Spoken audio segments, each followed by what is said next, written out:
ਸੰਗਤ ਨੂੰ ਵਾਹਿਗੁਰੂ ਜੀ ਕਾ ਖਾਲਸਾ ਵਾਹਿਗੁਰੂ ਜੀ ਕੀ ਫਤਿਹ। ਸ਼੍ਰੀ ਗੁਰੂ ਗ੍ਰੰਥ ਸਾਹਿਬ ਦੇ ਅੰਗ ਨੰਬਰ 35 ਤੇ ਉੱਤੋਂ 3 ਪੰਕਤੀਆਂ ਛੱਡ ਕੇ ਹੈ। ਅੰਗ ਨੰਬਰ 35 ਉੱਤੋਂ 3 ਪੰਕਤੀਆਂ ਛੱਡ ਕੇ ਸ਼੍ਰੀ ਰਾਗ ਮਹਿਲਾ ਤੀਜਾ। ਤੀਸਰੇ ਪਾਤਸ਼ਾਹ ਸ਼੍ਰੀ ਰਾਗ ਰਾਹੀਂ ਫਰਮਾਨ ਕਰਦੇ ਨੇ, ਕਿਉਂਕਿ ਬਾਣੀ ਸਾਰੀ ਹੈ, ਇਹ ਗੀਤ ਹੈ ਅਤੇ ਗੀਤ ਗਾਏ ਜਾਂਦੇ ਨੇ ਅਤੇ ਗਾਉਣ ਲਈ ਕਿਸੇ ਨਾ ਕਿਸੇ ਰਾਗ ਦੀ ਲੋੜ ਹੈ। ਇਸ ਲਈ ਬਾਣੀ 31 ਰਾਗਾਂ 'ਚ ਲਿਖੀ ਹੋਈ ਹੈ। ਜੇ ਵੇਲਾ ਵਕਤ ਵਿਚਾਰੀਏ ਤਾਂ ਕਿਤ ਵੇਲਾ ਭਗਤ ਹੋਏ। ਅਨ ਦਿਨ ਨਾਮੇ ਰਤਿਆਂ ਸੱਚੇ ਸੱਚੀ ਸੋਏ। ਇੱਕ ਤਿਲ ਪਿਆਰਾ ਵਿਸਰੈ ਭਗਤ ਕਨੇਹੀ ਹੋਏ। ਮਨ ਤਨ ਸੀਤਲ ਸਾਚ ਸਿਉ ਸਾਸ ਨਾ ਬਿਰਥਾ ਕੋਏ। ਤੀਸਰੇ ਪਾਤਸ਼ਾਹ ਕਹਿੰਦੇ, ਕਿਉਂਕਿ ਆਮ ਪੁੱਛਦੇ ਨੇ ਕਿਸ ਵੇਲੇ ਭਜਨ ਬੰਦਗੀ ਕਰਨੀ ਚਾਹੀਦੀ ਹੈ ਜੀ। ਸਾਡੇ ਵਰਗਾ ਕਹਿੰਦਾ ਅੰਮ੍ਰਿਤ ਵੇਲੇ ਕਰਨੀ ਚਾਹੀਦੀ, ਅਤੇ ਅੰਮ੍ਰਿਤ ਵੇਲੇ ਉਹ ਫੈਕਟਰੀ 'ਚ ਗਿਆ ਹੋਇਆ ਜੀ। ਉਹਨੂੰ ਹੋਊਗਾ ਵੀ ਹੈ ਬਾਬੇ ਤਾਂ ਕਹਿੰਦੇ ਅੰਮ੍ਰਿਤ ਵੇਲੇ ਕਰਨੀ ਚਾਹੀਦੀ ਹੈ, ਅਤੇ ਉਸ ਵੇਲੇ ਤਾਂ ਮੇਰੀ ਫੈਕਟਰੀ ਹੁੰਦੀ ਹੈ, ਮੈਂ ਕਿਸ ਵੇਲੇ ਭਜਨ ਬੰਦਗੀ ਕਰਾਂ। ਤੀਸਰੇ ਪਾਤਸ਼ਾਹ ਨੇ ਸਾਰੇ ਵਹਿਮ ਕੱਢਦੇ। ਜੇ ਵੇਲਾ ਵਕਤ ਵਿਚਾਰੀਐ ਤਾਂ ਕਿਤ ਵੇਲਾ ਭਗਤ ਹੋਏ। ਜੇ ਵੇਲੇ ਅਤੇ ਵਕਤ ਦੇ ਵਿਚਾਰ ਕਰਦੇ ਰਹੇ ਤਾਂ ਫਿਰ ਭਗਤੀ ਹੋ ਹੀ ਨਹੀਂ ਸਕਦੀ। ਜਿਸ ਵੇਲੇ ਸਮਾਂ ਮਿਲੇ ਉਸ ਵੇਲੇ ਕਰ ਲਓ ਬਸ। ਵੈਸੇ ਤਾਂ ਭਗਤੀ 24 ਘੰਟੇ ਲਈ ਹੈ। ਸਾਹ ਸਾਹ ਸਿਮਰੋ ਗੋਬਿੰਦ, ਇਹ 'ਚ ਵੇਲੇ ਨਹੀਂ ਪੁੱਛਿਆ ਜਾ ਸਕਦਾ।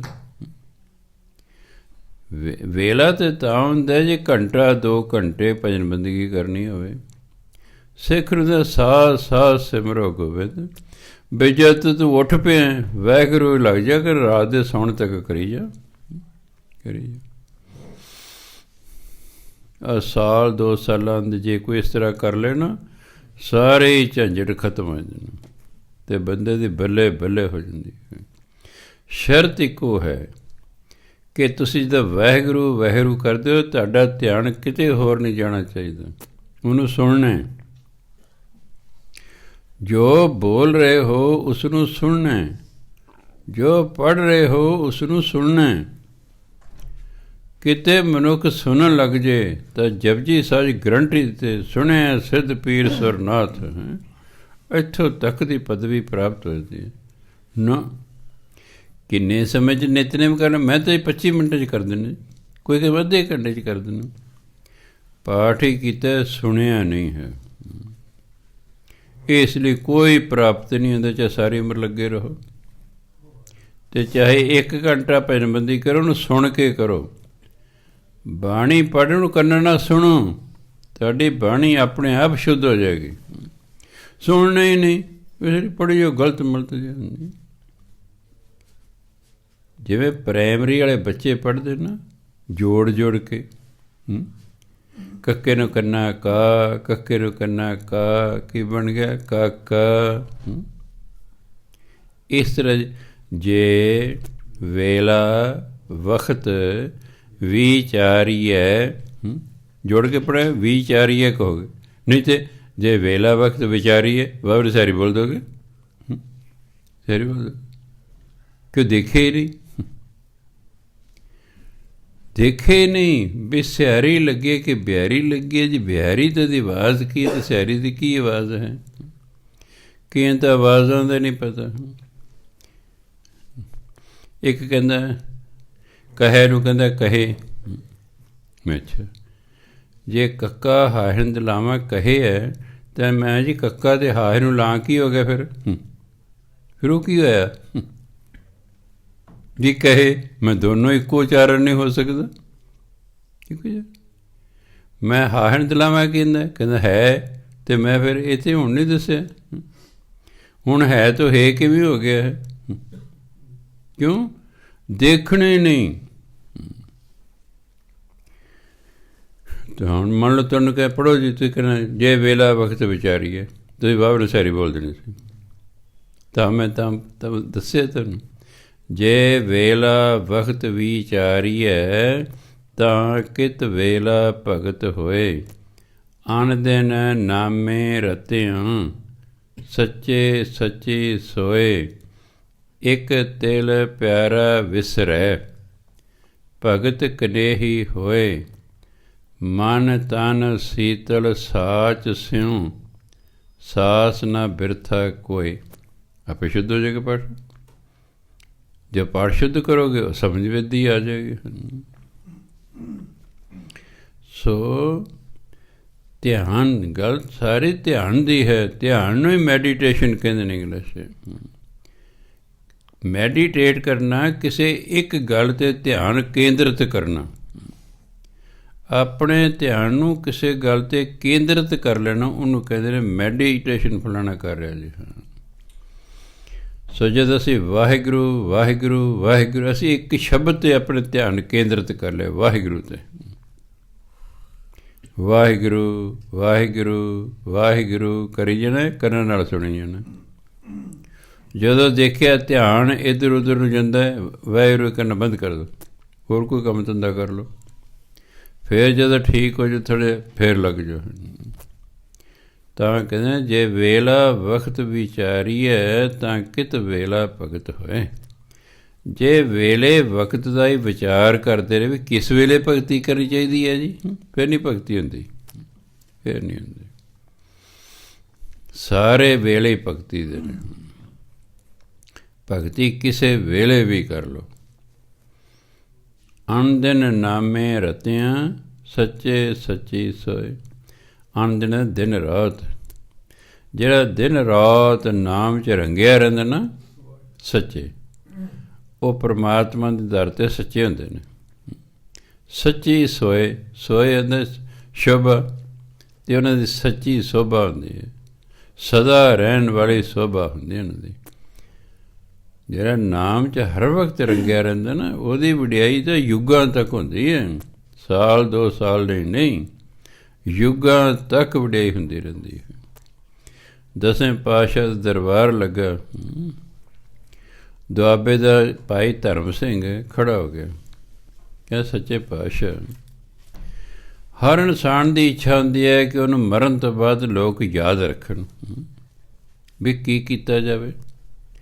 ਕੀ ਕੋਈ ਗੁਰਦੁਆਰਾ ਬਣਾਈਏ, ਕਿ ਕੀ ਕੋਈ ਜਿਹੜੀ ਧਰਮਸ਼ਾਲਾ ਬਣਾਈਏ, ਕਿ ਕੀ ਕੋਈ ਖੂਹ ਲਵਾਈਏ, ਕੋਈ ਸਰੋਵਰ ਬਣਾਈਏ, ਵੀ ਕੀ ਕਰੀਏ ਲੋਕ ਮਰਨ ਤੋਂ ਬਾਅਦ ਵੀ ਯਾਦ ਰੱਖਣ। 10ਵੇਂ ਪਾਤਸ਼ਾਹ ਕਹਿੰਦੇ ਤੁਸੀਂ ਕਬੀਰ ਸਾਹਿਬ ਦਾ ਨਾਮ ਸੁਣਿਆ? ਸਾਰੇ ਕਿ ਹਾਂਜੀ। ਉਹ ਅਮੀਰ ਸਨ ਕਿ ਗਰੀਬ ਸਨ? ਨਹੀਂ ਜੀ, ਗਰੀਬ ਜਲਾਏ ਸਨ। ਅੱਛਾ ਬਈ, ਜਿੰਨੀ ਸੰਗਤ ਬੈਠੀ ਹੈ ਦੱਸੋ ਫਿਰ, ਕਬੀਰ ਸਾਹਿਬ ਦੇ ਵੇਲੇ ਸਾਡੇ ਦੇਸ਼ ਦਾ ਰਾਜਾ ਕਿਹੜਾ ਸੀ? ਸਾਰੇ ਚੁੱਪ। ਹੁਣ ਕਿਹਨੂੰ ਪਤਾ 600 ਸਾਲ ਪਹਿਲਾਂ ਕਿਹੜਾ ਰਾਜਾ, ਕਿਹਨੂੰ ਪਤਾ? ਜਿਹੜੇ ਹਿਸਟਰੀ ਲੋਕ ਪੜ੍ਹੇ ਉਹਨਾਂ ਨੂੰ ਪਤਾ ਫਲਾਣਾ ਰਾਜਾ ਸੀ, ਦੂਜੇ ਨੂੰ ਕੀ ਪਤਾ ਕੌਣ ਸੀ ਰਾਜਾ। ਸਾਰੇ ਚੁੱਪ। ਕਹਿੰਦੇ ਦੇਖੋ, ਸਾਰੇ ਦੇਸ਼ ਦਾ ਹੋਵੇ ਰਾਜਾ, ਉਹਦਾ ਤੁਸੀਂ ਨਾਮ ਨਹੀਂ ਜਾਣਦੇ, ਇੱਕ ਗਰੀਬ ਜਲਾਹੇ ਦਾ ਨਾਮ ਤੁਸੀਂ ਜਾਣਦੇ ਹੋ। ਆਖਰ ਕਰ ਕਿਉਂ? ਕਿਉਂਕਿ ਉਹਨੇ ਨਾਮ ਜਪਿਆ। ਜੇ ਤੁਸੀਂ ਮਨ ਤਨ ਸੀਤਲ ਸਾਚ ਸਿਉ ਸਾਸ ਨਾ ਬਿਰਥਾ ਕੋਏ, ਜਦੋਂ ਇੱਕ ਵੀ ਸਵਾਸ ਖਾਲੀ ਨਾ ਜਾਵੇ ਸਿਮਰਨ ਤੋਂ ਬਿਨਾਂ, ਫਿਰ ਕੀ ਹੁੰਦਾ? ਬੰਦਾ ਇਸ ਨਾਮ ਨਾਲ ਜੁੜ ਜਾਂਦਾ, ਸਾਜ ਸਿਉ। ਫਿਰ ਮਨ ਅਤੇ ਤਨ ਸੀਤਲ ਹੁੰਦੇ, ਠੰਡੇ ਠਾਰ ਰਹਿੰਦੇ, ਸ਼ਾਂਤ ਰਹਿੰਦੇ। ਹਾਂ, ਇੱਕ ਤਿਲ ਪਿਆਰਾ ਵਿਸਰ ਭਗਤ ਕਨੇਹੀ ਹੋਏ। ਕਹਿ ਜੇ ਇੱਕ ਸੈਕਿੰਡ ਲਈ ਵੀ ਪਰਮਾਤਮਾ ਵਿਸਰ ਗਿਆ, ਪਿਆਰਾ ਵਿਸਰ, ਫਿਰ ਕਾਹਦੀ ਭਗਤੀ ਹੈ? ਕਹਿੰਦੇ ਕੋਈ ਭਗਤੀ ਨਹੀਂ। ਭਗਤੀ ਦਾ ਸ਼ਬਦੀ ਅਰਥ ਹੈ ਪਿਆਰ ਕਰਨਾ। ਜਿਸ ਨੂੰ ਤੁਸੀਂ ਪਿਆਰ ਕਰਦੇ ਹੋ ਉਹੀ ਭੁੱਲ ਕੇ ਤਾਂ ਮੈਂ ਕੋਈ ਪਿਆਰ ਨਹੀਂ। ਰਾਤੀ ਵੀ ਉਦਾਹਰਨ ਦਿੱਤੇ, ਪਿਆਰਾ ਨਹੀਂ ਭੁੱਲਿਆ ਕਰਦਾ। ਸਾਡਾ ਰੱਬ ਨਾਲ ਪਿਆਰ ਹੀ ਨਹੀਂ, ਇਸ ਲਈ ਭੁੱਲਿਆ ਹੀ ਰਹਿੰਦਾ ਹੈ। ਕਦੇ ਆਉਂਦਾ 24 ਘੰਟਿਆਂ ਕਿਤੇ, ਕਦੇ ਕਦੇ ਯਾਦ, ਫਿਰ ਲੱਗ ਜਾਂਦਾ ਵਾਹਿਗੁਰੂ ਵਾਹਿਗੁਰੂ ਕਰਨਾ, ਇਹਦੇ ਭੁੱਲਿਆ ਹੀ ਰਹਿੰਦਾ, ਕਿਉਂਕਿ ਉਹ ਪਿਆਰ ਸਾਡਾ ਉਹਦਾ ਪਿਆਰ ਹੀ ਨਹੀਂ, ਇਸ ਲਈ ਕੋਈ ਭਗਤੀ ਨਹੀਂ ਹੈ। ਕਹਿੰਦੀ ਭਗਤੀ ਤਾਂ ਹੈ ਵੀ 1 ਸੈਕਿੰਡ ਲਈ ਵੀ ਪਿਆਰਾ ਪਾਪ ਪਰਮਾਤਮਾ ਨਾ ਭੁੱਲੇ। ਜੇ ਭੁੱਲਦਾ ਤਾਂ ਇੱਕ ਨੇ ਹੀ ਹੋਏ, ਭਗਤੀ ਫਿਰ ਕਾਹਦੀ ਹੋਈ। ਮਨ ਤਨ ਸੀਤਲ ਸਾਚ ਸਿਉ, ਸਾਸ ਨਾ ਬਿਰਥਾ ਕੋਏ।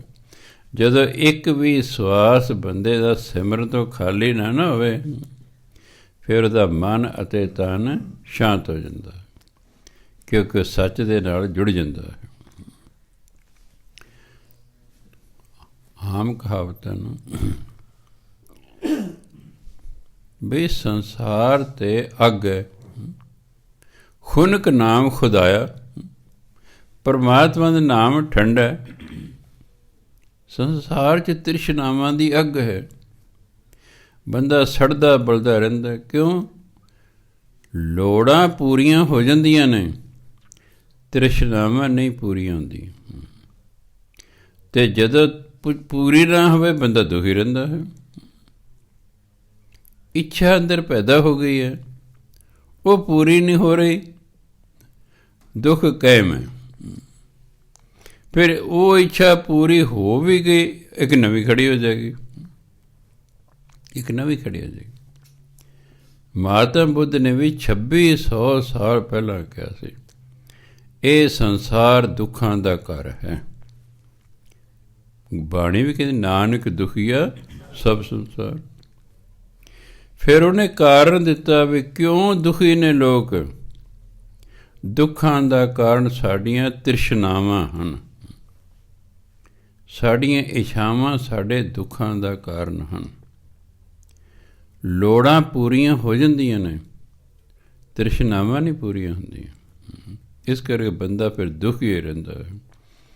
ਹੱਲ ਕੀ ਹੈ ਗੁਰਬਾਣੀ 'ਚ? ਪ੍ਰਭ ਕੈ ਸਿਮਰਨ ਤ੍ਰਿਸ਼ਨਾ ਬੁਝੈ। ਸਿਮਰਨ ਕਰਦੇ ਰਹੋ, ਕਰਦੇ ਰਹੋ, ਕਰਦੇ ਰਹੋ, ਅੰਦਰ ਤ੍ਰਿਸ਼ਨਾ ਹੀ ਖਤਮ ਹੋ ਜਾਏਗੀ। ਨਾ ਤ੍ਰਿਸ਼ਨਾ ਰਹੀ, ਨਾ ਦੁੱਖ ਰਿਹਾ। ਇਸ ਲਈ ਗੁਰੂ ਮਹਾਰਾਜ ਕਹਿੰਦੇ, ਜਦੋਂ ਕੋਈ ਸਵਾਸ ਖਾਲੀ ਨਾ ਗਿਆ ਵਾਹਿਗੁਰੂ ਤੋਂ, ਫਿਰ ਤਨ ਮਨ ਸ਼ਾਂਤ ਹੋ ਜਾਂਦਾ ਹੈ। ਮੇਰੇ ਮਨ ਹਰ ਕਾ ਨਾਮ ਧਿਆਏ, ਸਾਚੀ ਭਗਤ ਤਾਂ ਥੀਏ, ਜਾਂ ਹਰ ਵਸੈ ਮਨ ਆਏ। ਮੇਰੇ ਮਨ ਹਰ ਕਾ ਨਾਮ ਧਿਆਏ। ਹੇ ਮੇਰੇ ਮਨਾ, ਤੂੰ ਪਰਮਾਤਮਾ ਦਾ ਨਾਮ ਜਪ। ਸਾਚੀ ਭਗਤ ਤਾਂ ਥੀਏ, ਸੱਚੀ ਭਗਤੀ ਤਾਂ ਹੈ, ਜਾਂ ਹਰ ਵਸੈ ਮਨ ਆਏ। ਜਦੋਂ ਪਰਮਾਤਮਾ ਦੀ ਯਾਦ ਹਿਰਦੇ ਵਿੱਚ ਵਸ ਜਾਏਗੀ, ਜਦੋਂ ਪਰਮਾਤਮਾ ਦੀ ਯਾਦ ਹਿਰਦੇ 'ਚ ਵਸ ਜਾਏਗੀ, ਸਮਝੋ ਹੁਣ ਹੈ ਅਸਲੀ ਭਗਤੀ। ਵਾਹਿਗੁਰੂ ਨੂੰ ਕਰੀ ਗਏ, ਬਾਣੀ ਪੜ੍ਹੀ ਗਏ, ਉਹਦੀ ਯਾਦ ਹਿਰਦੇ 'ਚ ਵਸੀ ਹੋਈ ਨਹੀਂ, ਉਹ ਯਾਦ ਹੀ ਨਹੀਂ ਆਉਂਦਾ ਹੈ, ਜਦੋਂ ਮੈਂ ਕੋਈ ਭਗਤੀ ਨਹੀਂ। ਕਿਉਂਕਿ ਅਸੀਂ ਨਾ ਭਜਨਬੰਦੀ ਚੱਜ ਨਾਲ ਕਰਦੇ ਨਹੀਂ, ਅਸੀਂ ਤਾਂ ਫਾਹੇ ਵੜਦੇ, ਨਿਤਨੇਮ ਕਰ ਰਹੇ, ਫਿਰ ਡੂੰਘਾ ਮਾਰਦੇ। ਮੈਂ 25 ਮਿੰਟ ਨਿਤਨੇਮ ਕਰ ਦੇਣੀ ਜੀ, ਕਰ ਦਿੰਦਾ ਜੀ। ਵੀ ਚਲੋ ਜੀ, ਇੱਕ ਲਾਈਨ ਵੀ ਨਹੀਂ ਸਮਝ ਆਈ, ਹੁਣ ਕੀ ਪੜ੍ਹਿਆ ਤੁਸੀਂ? ਮਨ ਕਿਤੇ ਫਿਰ ਰਿਹਾ ਹੈ। ਗੁਰੂ ਨਾਨਕ ਦੇਵ ਜੀ ਨੂੰ ਜਦੋਂ ਪਰਮਾਤਮਾ ਨੇ ਹੁਕਮ ਕੀਤਾ, ਜਾ ਕੇ ਮੇਰਾ ਨਾਮ ਜਪਾ, ਅਤੇ ਉਹਨਾਂ ਦੇ ਜੀਵਨ ਜਿਹੜੀ ਸਭ ਤੋਂ ਪਹਿਲੀ ਘਟਨਾ ਵਾਪਰੀ, ਉਹ ਸੀ ਸੁਲਤਾਨਪੁਰ ਲੋਧੀ ਦੀ ਮਸੀਤ ਵਿੱਚ। ਕਿ ਗੁਰੂ ਮਹਾਰਾਜ ਕੇ ਨਾ ਕੋਈ ਹਿੰਦੂ ਨਾ ਕੋਈ ਮੁਸਲਮਾਨ, ਕਾਜ਼ੀ ਅਤੇ ਨਵਾਬ ਕਹਿੰਦਾ, ਜੇ ਤੁਹਾਡੀ ਨਜ਼ਰਾਂ 'ਚ ਨਾ ਹਿੰਦੂ ਹੈ ਨਾ ਮੁਸਲਮਾਨ ਹੈ, ਆਓ ਫਿਰ ਸਾਡੇ ਨਾਲ ਨਮਾਜ਼ ਪੜ੍ਹੋ। ਕਹਿੰਦੇ ਪੜ੍ਹ ਲੈਂਦੇ ਜੀ। ਸਾਰੇ ਸ਼ਹਿਰ 'ਚ ਰੌਲਾ ਪੈ ਗਿਆ। ਧਿਆਨ ਦੇਣਾ, ਮੁਸਲਮਾਨ ਗੁਰਦੁਆਰੇ ਮੱਥਾ ਟੇਕਣ ਆਉਣ, ਸਾਨੂੰ ਬੜੀ ਖੁਸ਼ੀ ਹੁੰਦੀ ਹੈ। ਕੋਈ ਸਿੱਖ ਮਸੀਤ ਚਲਿਆ ਜਾਏ, ਦੇਖਿਓ ਫਿਰ ਤਮਾਸ਼ਾ। ਕੋਈ ਅੰਮ੍ਰਿਤਧਾਰੀ, ਅਸੀਂ ਚਾਹੁੰਦੇ ਹਿੰਦੂ ਗੁਰਦੁਆਰੇ ਆਉਣ, ਕੋਈ ਅੰਮ੍ਰਿਤਧਾਰੀ ਚਲਿਆ ਜਾਏ ਨਾ ਮੰਦਿਰ 'ਚ, ਫੋਟੋ ਖਿੱਚ ਕੇ ਪਾ ਦੇਣਗੇ, ਆਹ ਜੀ ਅੰਮ੍ਰਿਤ ਧਾਰੀ ਨੇ ਜੀ, ਇਹ ਮੰਦਿਰਾਂ 'ਚ ਫਿਰਦੇ ਨੇ ਜੀ। ਜੇ ਸਾਡੇ ਤੋਂ ਤਕਲੀਫ ਹੈ ਫਿਰ ਅਗਲਾ ਸਾਡੇ ਕਿਉਂ ਆਵੇਗਾ ਵੀ, ਉਹ ਕਹੇਗਾ।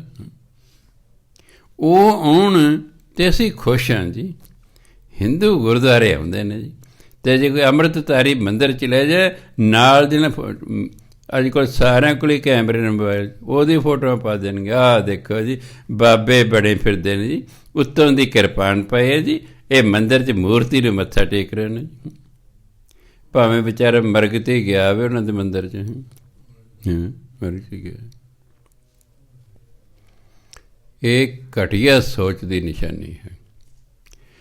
ਮੁਸਲਮਾਨ ਆਉਂਦੇ ਨੇ, ਬਹੁਤ ਮੁਸਲਮਾਨ ਹਰਿਮੰਦਰ ਸਾਹਿਬ 'ਚ ਆਉਂਦੇ ਨੇ। ਤੁਹਾਡੇ 'ਚ ਕਦੇ ਕੋਈ ਮਸੀਤ ਗਿਆ? ਕੋਈ ਹੱਥ ਖੜ੍ਹਾ ਕਰਦਾ, ਹਾਂਜੀ ਅਸੀਂ ਅੱਜ ਤੱਕ ਸਾਰੀ ਉਮਰ 'ਚ ਇੱਕ ਵਾਰੀ ਮਸੀਤ ਗਏ। ਕੋਈ ਵੀ ਨਾ, ਕੋਈ ਵੀ ਨਾ। ਅਸੀਂ ਕੱਟੜ, ਸਾਡੇ ਨਾਲ ਤਾਂ ਮੁਸਲਮਾਨ ਚੰਗੇ ਨੇ, ਨਹੀਂ ਤਾਂ ਕਦੇ ਅਸੀਂ ਨਹੀਂ ਗੁਰਦੁਆਰੇ ਜਾਂਦੇ। ਜੋ ਸਿੱਖ ਮਸੀਤਾਂ 'ਚ ਨੇ, ਅਸੀਂ ਨਹੀਂ ਜਾਂਦੇ। ਸਿੱਖ ਦਿਨੋਂ ਦਿਨ ਕੱਟੜ ਹੋ ਰਿਹਾ, ਇਸ ਲਈ ਸਿੱਖੀ ਘੱਟ ਰਹੀ ਹੈ। ਸਿੱਖੀ ਘੱਟ ਰਹੀ, 2.5 ਟੋਟਰੂ ਪੰਜਾਬ 'ਚ ਸਿੱਖ ਰਹਿ ਗਏ ਨੇ। ਮੈਨੂੰ ਯਾਦ ਹੈ, ਕਈ ਸਾਲਾਂ ਦੀ ਗੱਲ ਹੈ, ਬਾਦਲ ਸਾਹਿਬ ਕਹਿੰਦੇ ਦੇਖੋ ਜੀ ਸੈਂਟਰ ਜਿਹੜਾ ਹੈ ਸਿੱਖਾਂ ਨਾਲ ਬੇਇਨਸਾਫੀ ਕਰਦਾ ਹੈ, ਇਹਨਾਂ ਨੂੰ ਫੌਜ 'ਚ ਭਰਤੀ ਨਹੀਂ ਕਰਦਾ। ਕਹੀ ਗਿਆ, ਚਲੋ ਜੀ, ਬਾਈ ਚਾਂਸ 5000 ਪੋਸਟਾਂ ਕੱਢਤੀਆਂ ਸੈਂਟਰ ਨੇ ਫੌਜ 'ਚ, ਸਿੱਖ ਰੈਜੀਮੈਂਟ ਲਈ। ਸਿੱਖ ਰੈਜੀਮੈਂਟ ਲਈ 5000 ਨੌਜਵਾਨ ਚਾਹੀਦੇ ਸੀ। ਅਖਬਾਰਾਂ 'ਚ ਛਪ ਗਿਆ ਵੀ ਜਿਨ੍ਹਾਂ ਨੇ ਭਰਤੀ ਹੋਣੇ ਫਲਾਣੇ ਦਿਨ ਜਲੰਧਰ ਦੇ ਫਲਾਣੇ ਗਰਾਊਂਡ 'ਚ ਪਹੁੰਚ ਜਾਓ। ਸਟੇਜ ਲੱਗੀ ਹੈ, 70000 ਮੁੰਡਾ ਪਹੁੰਚ ਗਿਆ ਭਰਤੀ ਹੋਣ ਲਈ। 70000। ਜਿਹੜਾ ਵੱਡਾ ਅਫਸਰ ਸੀ ਫੌਜ ਭਰਤੀ ਕਰਨਾ, ਕਹਿੰਦਾ ਦੇਖੋ ਬਈ ਤੁਸੀਂ ਅਖਬਾਰਾਂ 'ਚ ਪੜ੍ਹ ਲਿਆ ਹੋਣਾ ਵੀ ਇਹ ਸਿੱਖ ਰੈਜੀਮੈਂਟ ਲਈ ਭਰਤੀ ਹੋਣੀ ਹੈ, ਇਸ ਲਈ ਸਿੱਖੀ ਸਰੂਪ ਵਾਲੇ ਸਾਨੂੰ ਚਾਹੀਦੇ ਨੇ। ਆਪਣੇ ਜਿਨ੍ਹਾਂ ਨੇ ਪੱਗ ਬੰਨੀ ਹੋਏ ਜਾਂ ਪਟਕਾ ਸਿਰ 'ਤੇ ਬੰਨਿਆ, ਉਹ ਲਾ ਕੇ ਹੱਥ 'ਚ ਫੜ ਲਓ। ਜਿਹਦੇ ਸਿਰ 'ਤੇ ਜੂੜਾ ਹੈ ਉਹ ਅੱਗੇ ਆ ਜਾਏ, ਬਾਕੀ ਸਾਰੇ ਪਿੱਛੇ ਹੋ ਜਾਓ। ਤੁਸੀਂ ਹੈਰਾਨ ਹੋਵੋਗੇ, 70000 'ਚ ਸਿਰਫ 500 ਸੀ ਜੂੜੇ ਵਾਲਾ, ਉਹ ਅੱਗੇ ਆ ਗਏ। ਉਹ ਫਿਰ ਸਟੇਜ ਤੋਂ ਕਹਿ ਰਹੇ ਅਫਸਰ, ਉਹ ਕਹਿੰਦੇ ਬਾਦਲ ਸਾਹਿਬ ਅਸੀਂ ਤਾਂ 500 ਲੈਣਾ ਸੀ, 5000 ਪੰਜਾਬ 'ਚੋਂ ਲੈਣਾ ਸੀ, ਇਹ ਤਾਂ 500 ਹੀ ਨੇ, 4500 ਹੋਰ ਲਿਆਓ ਕਿਤੋਂ। ਮੁੜ ਕੇ ਨਹੀਂ ਬਾਦਲ ਸਾਹਿਬ ਨੇ ਕਿਹਾ, ਸਿੱਖ ਹੀ ਕੋਈ ਨਹੀਂ ਰਹਿ ਗਿਆ। ਜਦੋਂ ਸਿੱਖ ਹੀ ਨਹੀਂ ਤੇ ਧਰਮ ਵੀ ਖਤਮ, ਧਰਮ ਹੀ ਖਤਮ। ਧਰਮ ਚਲਾਇਆ ਬੰਦਿਆਂ ਨੇ, ਪਰ ਉਹਨੂੰ ਕਾਇਮ ਰੱਖਦੀਆਂ ਔਰਤਾਂ। ਕਿਸੇ ਔਰਤ ਨੇ ਧਰਮ ਨਹੀਂ ਚਲਾਇਆ। ਬੋਧੀ ਧਰਮ ਮਾਤਾ ਬੁੱਧ ਨੇ ਚਲਾਇਆ, ਬੰਦਾ ਸੀ ਉਹ। ਈਸਾਈ ਧਰਮ ਈਸਾ ਮਸੀਹ ਨੇ ਚਲਾਇਆ, ਬੰਦਾ ਸੀ ਉਹ। ਮੁਸਲਮਾਨ ਧਰਮ ਮੁਹੰਮਦ ਸਾਹਿਬ ਨੇ ਚਲਾਇਆ, ਉਹ ਬੰਦਾ ਸੀ। ਸਿੱਖ ਧਰਮ ਗੁਰੂ ਨਾਨਕ ਨੇ ਚਲਾਇਆ, ਬੰਦਾ ਸੀ। ਪਰ ਜਿਹੜੇ ਇਹ ਧਰਮ ਕਾਇਮ ਨੇ, ਇਹ ਸਿਰਫ ਔਰਤਾਂ ਕਾਰਨ ਨੇ, ਕਿਉਂਕਿ ਧਾਰਮਿਕ ਦੇ ਬੰਦੇ ਤੇ ਉਂਝ ਹੀ ਹੁੰਦੇ ਨੇ। ਜਦੋਂ ਔਰਤਾਂ ਨਾਸਤਕ ਹੋ ਗਈਆਂ, ਸਭ ਗੁਰਦੁਆਰੇ ਮੰਦਿਰ ਖਾਲੀ ਹੋ ਜਾਣੇ, ਕਿਸੇ ਨੇ ਨਹੀਂ ਆਉਣਾ। ਜਿਵੇਂ ਯੂਰਪ 'ਚ ਹੋ ਗਿਆ ਹੈ, ਯੂਰਪ ਦੀ ਔਰਤ ਨਾਸਤਕ ਹੋ ਗਈ ਹੈ, ਖਾਲੀ ਗਿਰਜੇ ਹੋ ਗਏ ਨੇ, ਕੋਈ ਜਾਂਦਾ ਹੀ ਨਹੀਂ ਹੈ। ਹਲੇ ਐਤਵਾਰ ਦਾ ਪ੍ਰੋਗਰਾਮ ਹੁੰਦਾ, ਨਿਗਾਹ ਮਾਰਿਆ ਕਰੋ। ਉਂਝ ਔਰਤਾਂ ਦੀ ਗਿਣਤੀ ਪੰਜਾਬ ਦੇ ਵਿੱਚ ਬੰਦਿਆਂ ਨਾਲੋਂ ਘੱਟ ਹੈ, ਸਾਰਿਆਂ ਨੂੰ ਪਤਾ। ਪਰ ਸਤਸੰਗ ਦੇ ਵਿੱਚ ਔਰਤਾਂ ਬਹੁਤੀਆਂ ਬੈਠੀਆਂ, ਬੰਦੇ ਥੋੜ੍ਹੇ ਬੈਠੇ ਹੁੰਦੇ ਨੇ। ਹਾਲਾਂਕਿ ਉਹਨਾਂ ਨੇ ਸਵੇਰ ਸ਼ਾਮ ਕੰਮ ਵੀ ਕਰਨਾ ਹੁੰਦਾ ਘਰ ਦਾ, ਝਾੜੂ ਪੋਚੇ ਵੀ ਫੇਰਨੇ, ਬਾਲ ਬੱਚੇ ਵੀ ਸਾਂਭਣੇ ਨੇ, ਫਿਰ ਵੀ ਉਹਨਾਂ ਦੀ ਗਿਣਤੀ ਵੱਧ ਹੈ, ਬੰਦਿਆਂ ਦੀ ਗਿਣਤੀ ਘੱਟ ਹੁੰਦੀ। ਸਾਫ਼ ਜ਼ਾਹਿਰ ਹੈ ਕਿ ਔਰਤ ਧਾਰਮਿਕ ਹੈ, ਬੰਦੇ ਨਾਸਤਕ ਨੇ, ਨਾਸਤਕ ਨੇ। ਅਤੇ ਜਿੱਦੇ ਔਰਤ ਨਾਸਤਕ ਹੋਵੇਗੀ ਨਾ, ਧਰਮ ਖਤਮ। ਹੁਣ ਫਿਰ ਤਾਂ ਅਸੀਂ ਉਡੀਕਿਆ ਕਰਾਂਗੇ ਜੀ, ਦੇਗ ਲੈ ਜਾਓ ਜੀ ਆ ਕੇ।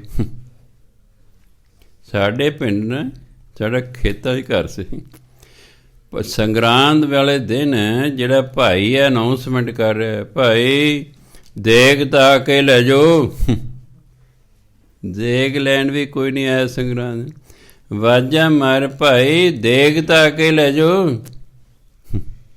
ਮੈਂ ਭਰਾ ਨੂੰ ਕਿਹਾ ਕੀ ਕਹਿੰਦਾ? ਕਹਿੰਦੇ ਸਾਰਾ ਪਿੰਡ ਸ਼ਰਾਬੀਆਂ ਕਬਾਬੀ ਦੇ, ਕਹਿੰਦੇ ਸਾਡੇ ਸਮੇਤ ਤੇਰੇ ਤੋਂ ਬਿਨਾਂ। ਉਹ ਉੱਠੇ ਹੀ ਨਹੀਂ, ਅਜੇ ਹੁਣੇ ਰਾਤ ਦੀ ਪੀਤੀ ਹੋਈ ਹੈ। ਭਾਈ ਵਿਚਾਰਾ ਦੇਗ ਬਣਾ ਕੇ ਬੈਠਾ, ਦੇਗ ਲੈ ਲਓ ਤੇ ਵਾਜਾ ਮਾਰ। ਇਹ ਨਹੀਂ ਕਿ ਮੱਥਾ ਟੇਕ ਜਾਓ, ਆ ਕੇ ਨਾ ਉਹਨੂੰ ਪਤਾ ਸੀ। ਕਹਿੰਦਾ ਭਾਈ ਦੇਗ ਤਾਂ ਲੈ ਜਾਓ। ਆਹ ਹਾਲ ਹੋ ਗਿਆ। ਅਤੇ ਜਿਹੜਾ ਗੁਰਦੁਆਰੇ ਜਾਂਦਾ ਉਹ ਧਰਮ ਸਿੱਖਣ ਨਹੀਂ ਜਾਂਦਾ, ਉਹ ਤਾਂ ਆਪਣੇ ਰੋਣੇ ਰੋਣ ਜਾਂਦਾ। ਮੈਨੂੰ ਆਹ ਦੇ ਦਿਓ ਜੀ, ਮੈਨੂੰ ਆਹ ਦੇ ਦਿਓ। ਅਤੇ ਮੰਗਤੇ ਨੂੰ ਕੋਈ ਖੈਰ ਪਾਵੇ ਨਾ ਪਾਵੇ, ਸਿੱਖ ਤਾਂ ਮੰਗਤਾ ਹੈ। ਮੈਨੂੰ ਬੜੀ ਹੈਰਾਨੀ ਹੁੰਦੀ ਹੈ, ਗੁਰੂ ਨਾਨਕ ਨੇ ਸਿੱਖ ਨੂੰ ਦਾਤਾ ਬਣਾਇਆ ਸੀ, ਸਿੱਖ ਅੱਜ ਮੰਗਤਾ ਹੋ ਗਿਆ। ਨਾਮ 'ਚ ਇੰਨੀ ਤਾਕਤ ਹੈ, ਮੈਂ ਵਾਰੀ ਵਾਰੀ ਤੁਹਾਨੂੰ ਕਹਿਣਾ ਨਾ, ਨਾਮ 'ਚ ਇੰਨੀ ਤਾਕਤ ਹੈ ਕਿ ਮੰਗਤਾ ਵੀ ਨਾਮ ਜਪਣ ਲੱਗ ਜਾਏ, ਉਹ ਵੀ ਇੱਕ ਦਿਨ ਦਾਤਾ ਹੋ ਜਾਏਗਾ, ਉਹ ਵੀ ਦਾਤਾ ਹੋ ਜਾਏਗਾ। ਦੁਨੀਆ ਉਸ ਕੋਲ ਮੰਗਣ ਆਇਆ ਕਰੇਗੀ। ਨਾਮ 'ਚ ਤਾਕਤ ਨਹੀਂ, ਪਰ ਜਪੇ ਕੌਣ? ਅਤੇ ਜਿਹੜੇ ਜਪਦੇ ਨੇ ਉਹ ਧਿਆਨ, ਉਹ ਧੀ ਵਿਆਹੁਣੀ ਹੈ ਜੀ, ਉਹ ਫਲਾਣਾ ਵਿਆਹੁਣਾ ਜੀ, ਉਹ ਬਾਜ਼ਾਰ 'ਚ ਕੱਪੜਾ ਖਰੀਦਣਾ ਜੀ, ਚਲ ਹੋ ਗਿਆ, ਵਾਹਿਗੁਰੂ ਵਾਹਿਗੁਰੂ ਹੋ ਗਿਆ ਜੀ। ਉਹਦਾ ਫਲ ਹੀ ਕੋਈ ਨਹੀਂ ਮਿਲਦਾ, ਬੈਠਾ ਰਹਿ ਜਾਣਾ। ਧੱਕੇ ਧੋੜੇ ਜੇ ਖਾਈ ਜਾਂਦੇ ਨੇ ਪੰਜਾਬ ਦੇ ਲੋਕ, ਨਾਮ ਨਹੀਂ ਜਪਦੇ। ਤੁਸੀਂ ਨਾਮ ਜਪੋ ਘੰਟਿਆਂ ਬੱਧੀ, ਦੇਖੋ ਫਿਰ ਕਿਆ ਬਣਦਾ ਹੈ। ਹਾਂ, ਦੁਨੀਆ ਲੱਗ ਜੇ ਕੁਝ ਸਾਲਾਂ ਬਾਅਦ ਤੁਹਾਨੂੰ ਪੂਜਣ। ਤੁਸੀਂ ਮੰਗਤੇ ਤੋਂ ਦੇਵਤੇ, ਤੁਸੀਂ ਮੰਗਤੇ ਤੋਂ ਦਾਤੇ ਹੋ ਜਾਓਗੇ। ਬਾਕੀ ਤੁਹਾਡੀ ਮਰਜ਼ੀ, ਰਹੋ ਮੰਗਤੇ। ਬਾਣੀ 'ਚ ਨਾਮ 'ਚ ਇੰਨੀ ਤਾਕਤ ਹੈ। ਜਿਨ੍ਹਾਂ ਨੇ ਨਾਮ ਜਪਿਆ, ਮੈਂ ਕਈ ਵਾਰੀ ਸੋਚਦਾ ਕਬੀਰ ਸਭ ਅਨਪੜ੍ਹ, ਜਿਹੜੇ PhD ਕਰਦੇ ਨਾ ਅੱਜ ਕੱਲ੍ਹ, ਉਹ ਕਬੀਰ ਦੀ ਬਾਣੀ 'ਤੇ PhD ਕਰ ਰਹੇ ਨੇ। ਉਹਨੂੰ ਪੁੱਛੇ ਤੂੰ ਤਾਂ MA ਪਾਸ ਹੈ ਅਤੇ ਉਹ ਤਾਂ ਅਨਪੜ੍ਹ ਹੈ, ਜਿਹਦੀ ਬਾਣੀ 'ਤੇ PhD ਕਰਨ ਲੱਗਾ। ਅਨਪੜ੍ਹ ਨੇ ਕਬੀਰ ਸਾਹਿਬ, ਭਗਤ ਰਵਿਦਾਸ ਜੀ ਅਨਪੜ੍ਹ ਨੇ, ਅਤੇ ਆਪਣੀ ਬਾਣੀ ਜਿਹੜੇ ਉਹ ਪੰਡਤ ਬੇਪਰ ਕਹਿੰਦੇ ਪੰਡਤ, ਉਹ ਪੰਡਤ ਜਿਹੜੇ ਸਾਡੇ ਪਰਛਾਵੇਂ ਤੋਂ ਵੀ ਡਰਦੇ ਸਨ, ਉਹ ਕਿਸਾਨਾਂ 'ਚ ਡੰਡੌਤ ਕਰਦੇ ਨੇ। ਨਾਮ 'ਚ ਇੰਨੀ ਤਾਕਤ ਹੈ, ਨਾਮ 'ਚ ਇੰਨੀ ਤਾਕਤ ਹੈ ਕਿ ਵੱਡੇ ਵੱਡੇ ਵਿਦਵਾਨ ਇੱਕ ਅਨਪੜ੍ਹੇ ਬੰਦੇ ਨੂੰ ਡੰਡੌਤ ਕਰ ਰਹੇ ਨੇ। ਨਾਮ ਹੈ ਅਗਲਿਆਂ ਕੋਲ। ਨਾਮ ਧਨ 'ਚ ਇੰਨੀ ਤਾਕਤ ਹੈ, ਇਹ ਤਾਂ ਵੱਡੇ ਰਾਜਾ ਮਹਾਰਾਜਾ ਨੇ ਝੁਕਾ ਦਿੰਦੇ ਨਾਮ। ਨਾਮ ਤਾਂ ਰਾਜੇ ਮਹਾਰਾਜਾ ਨੇ ਝੁਕਾ ਦਿੰਦੇ, ਇੰਨੀ ਤਾਕਤ ਨਾਮ 'ਚ ਹੈ। ਬਸ ਧੱਕੇ ਥੋੜ੍ਹੇ ਜਿਹੇ ਖਾਈ ਜਾਂਦੇ, ਨਾਮ ਜਪਣਾ ਨਹੀਂ ਹੈ। ਉਹ ਤੁਸੀਂ ਆਪਣੀ ਗਰੀਬੀ ਨੂੰ ਨਾਮ ਜਪ ਜਪ ਕੇ ਅਮੀਰੀ 'ਚ ਬਦਲ ਲਓ, ਦੁੱਖ ਨਾਮ ਜਪ ਜਪ ਕੇ ਦੁੱਖਾਂ ਨੂੰ ਸੁੱਖਾਂ 'ਚ ਬਦਲ ਲਓ। ਆਪਣੇ ਮੰਗਤੇ ਪੁਣੇ ਨਾਮ ਜਪੇ ਦਾਤੇ ਬਣ ਜਾਓ। ਜਦ ਨਾਮ ਜਪਦਾ ਜਪਦਾ ਬੰਦਾ ਆਪ ਹੀ ਕਹਿੰਦੇ ਜੈਸਾ ਸੇਵੈ ਤਿਸ ਹੋਵੇ। ਨਾਮ ਜਪ ਜਪ ਕੇ ਬੰਦਾ ਰੱਬ ਰੂਪ ਹੋ ਜਾਂਦਾ ਹੈ, ਅਤੇ ਜੋ ਰੱਬ ਕੋਲੇ ਸ਼ਕਤੀਆਂ ਨੇ ਉਸ ਬੰਦੇ ਕੋਲੇ ਆ ਜਾਂਦੀਆਂ ਨੇ। ਇੰਨੀ ਨਾਮ ਦੇ ਵਿੱਚ ਤਾਕਤ ਹੈ।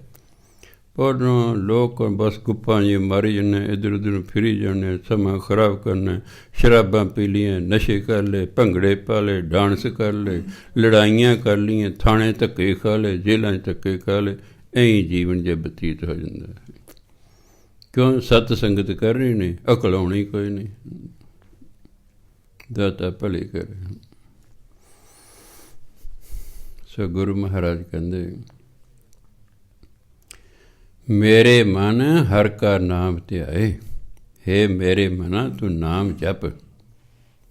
ਸਾਚੀ ਭਗਤ ਤਾਂ ਥੀਏ, ਸੱਚੀ ਭਗਤੀ ਤਾਂ ਹੈ, ਜਾਂ ਹਰ ਵਸੈ ਮਨ ਆਏ।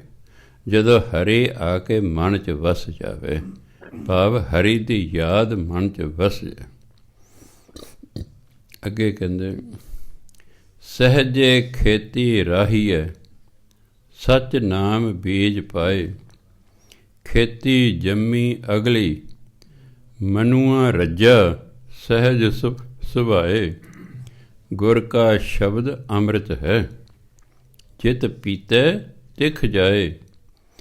ਏ ਮਨ ਸਾਚਾ ਸਚ ਰਤਾ, ਸੱਚੇ ਰਿਹਾ ਸਮਾਏ। ਸਹਜੇ ਖੇਤੀ ਰਾਹੀ, ਰਾਹੀ ਆਂਦਾ ਬੀਜਣਾ। ਕੋਈ ਰਾਹੈ ਕੋ ਲੁਣੇ, ਕੋ ਪਾਏ ਖਲਿਆਣ। ਕੋਈ ਬੀਜ ਰਿਹਾ, ਕੋਈ ਵੱਢ ਰਿਹਾ, ਕੋਈ ਜਿਹੜਾ ਹੈ ਮੈਦਾਨ 'ਚ ਲੈ ਉਹਨੂੰ ਗਾਉਣ ਲਈ, ਕੋਈ ਖਾਂਦਾ ਕੋਈ ਹੈ। ਬੀਜ ਕੋਈ ਰਿਹਾ, ਵੱਢ ਕੋਈ ਰਿਹਾ, ਗਾਹ ਕੋਈ ਰਿਹਾ, ਖਾ ਕੋਈ ਰਿਹਾ। ਸਹਜੇ ਖੇਤੀ ਰਾਹੀ ਹੈ, ਸੱਚ ਨਾਮ ਬੀਜ ਪਾਏ। ਖੇਤੀ ਕਾਹਦੀ ਕਰਨੀ ਹੈ? ਕਣਕ ਚਾਵਲ ਦੀ ਨਹੀਂ ਕਰਨੀ, ਪਰਮਾਤਮਾ ਦੇ ਨਾਮ ਦੀ ਕਰਨੀ। ਪਰਮਾਤਮਾ ਦੇ ਨਾਮ ਦਾ ਬੀਜ ਪਾਓ, ਇਹਦੀ ਖੇਤੀ ਕਰੋ। ਖੇਤੀ ਜੰਮੀ ਅਗਲੀ, ਅਗਲੀ ਮਨੇ ਬਹੁਤ, ਫਿਰ ਬਹੁਤ ਫਸਲ ਹੋਵੇਗੀ। ਨਾਮ ਬੀਜਾਂਗੇ ਫਸਲ ਬਹੁਤ ਹੋਵੇਗੀ। ਇੱਕ ਬੰਦਾ ਮੇਰੇ ਕੋਲ 3-4 ਸਾਲ ਹਿਸਾਰ ਤੋਂ, ਹੁਣ ਵੀ ਆਉਂਦੇ ਰਹਿੰਦੇ ਹਿਸਾਰ ਤੋਂ, ਤੇਜਾ ਸਿੰਘ ਉਹਨਾਂ ਦਾ ਨਾਮ ਹੈ। ਉਹ ਇੱਕ ਵਾਰੀ ਆ ਕੇ ਕਹਿੰਦੇ ਬਾਬਾ ਜੀ, ਉਹਨਾਂ ਦੇ ਨਾਲ ਕੋਈ ਆਇਆ ਸੀ, ਉਹਨੇ ਕਿਸੇ ਨੂੰ, ਉਹਨਾਂ ਨੇ ਮੇਰਾ ਦੇ ਦਿੱਤਾ ਸੀ ਟੈਲੀਫੋਨ ਨੰਬਰ। ਉੱਥੇ ਕੋਈ ਬੰਦਾ ਆਇਆ, ਕਹਿੰਦਾ ਬਾਬਾ ਜੀ ਮੇਰੀ ਫਸਲ ਦਾ ਝਾੜ ਘੱਟ ਹੁੰਦਾ, ਮੈਂ ਵਧਾ ਦਿੰਦੇ ਹਾਂ, ਇੱਕ ਸ਼ਰਤ ਹੈ। ਪਿਛਲੇ ਸਾਲ ਤੂੰ ਕਿੰਨੇ ਕਿੱਲੇ ਬੀਜੀ ਸੀ? ਕਹਿੰਦੇ ਮੈਂ 20 ਕਿੱਲੇ। ਮੈਂ ਐਤਕੀ ਕਿੰਨੇ ਬੀਜੀ ਹੈ? ਕਹਿੰਦੇ 20 ਕਿੱਲੇ। ਮੈਂ ਯਾਦ ਹੈ ਪਿਛਲੇ ਸਾਲ 20 ਕਿੱਲਿਆਂ 'ਚੋਂ ਕਿੰਨੀ ਹੋਈ ਸੀ ਤੇਰੀ? ਕਹਿੰਦੇ ਹਾਂ ਯਾਦ ਹੈ ਜੀ, ਪਰਚੀਆਂ ਪਈਆਂ ਨੇ। ਅੱਛਾ, ਮੈਂ ਤੈਨੂੰ ਦੇਵਾਂਗਾ ਪਾਠ। ਪਿਛਲੇ ਸਾਲ ਨੂੰ ਜਿੰਨੀ ਤੇਰੀ ਵੱਧ ਫਸਲ ਹੋ ਜਾਵੇ, ਉਹਦਾ ਦਸਵੰਧ ਜਿੰਨਾ ਬਣਦਾ, ਮੰਨ ਲਓ ਤੇਰੀ 50 ਕੁਇੰਟਲ ਵੱਧ ਹੋ ਗਈ ਹੈ, ਦਸਵੰਧ 5 ਕੁਇੰਟਲ ਹੋ ਗਿਆ, ਉਹ ਵੇਚ ਕੇ ਗੁਰਦੁਆਰੇ ਪੈਸੇ ਦੇ ਕੇ ਜਾਣੇ। ਜਿੰਨੀ ਤੇਰੀ ਫਸਲ ਵੱਧ ਜਾਵੇ ਪਿਛਲੇ ਸਾਲ ਨਾਲੋਂ, ਉਹਦਾ ਦਸਵੰਧ ਗੁਰਦੁਆਰੇ ਦੇਂਗਾ? ਕਿਉਂ ਦੇਵਾਂਗਾ। ਮੈਂ ਲੈ ਪਾਠ ਕਰ ਫਿਰ। ਅਤੇ ਤੁਸੀਂ ਹੈਰਾਨ ਹੋਵੋਗੇ, ਉਹ 30,000 ਰੁਪਈਆ ਮੈਨੂੰ ਦੇ ਕੇ ਗਿਆ। ਇਹਦਾ ਮਤਲਬ 3 ਲੱਖ ਦੀ ਵੱਧ ਫਸਲ ਹੋਈ ਉਹਦੀ। ਬੱਲੇ ਬੱਲੇ ਹੋ ਗਈ ਕਿ ਨਹੀਂ?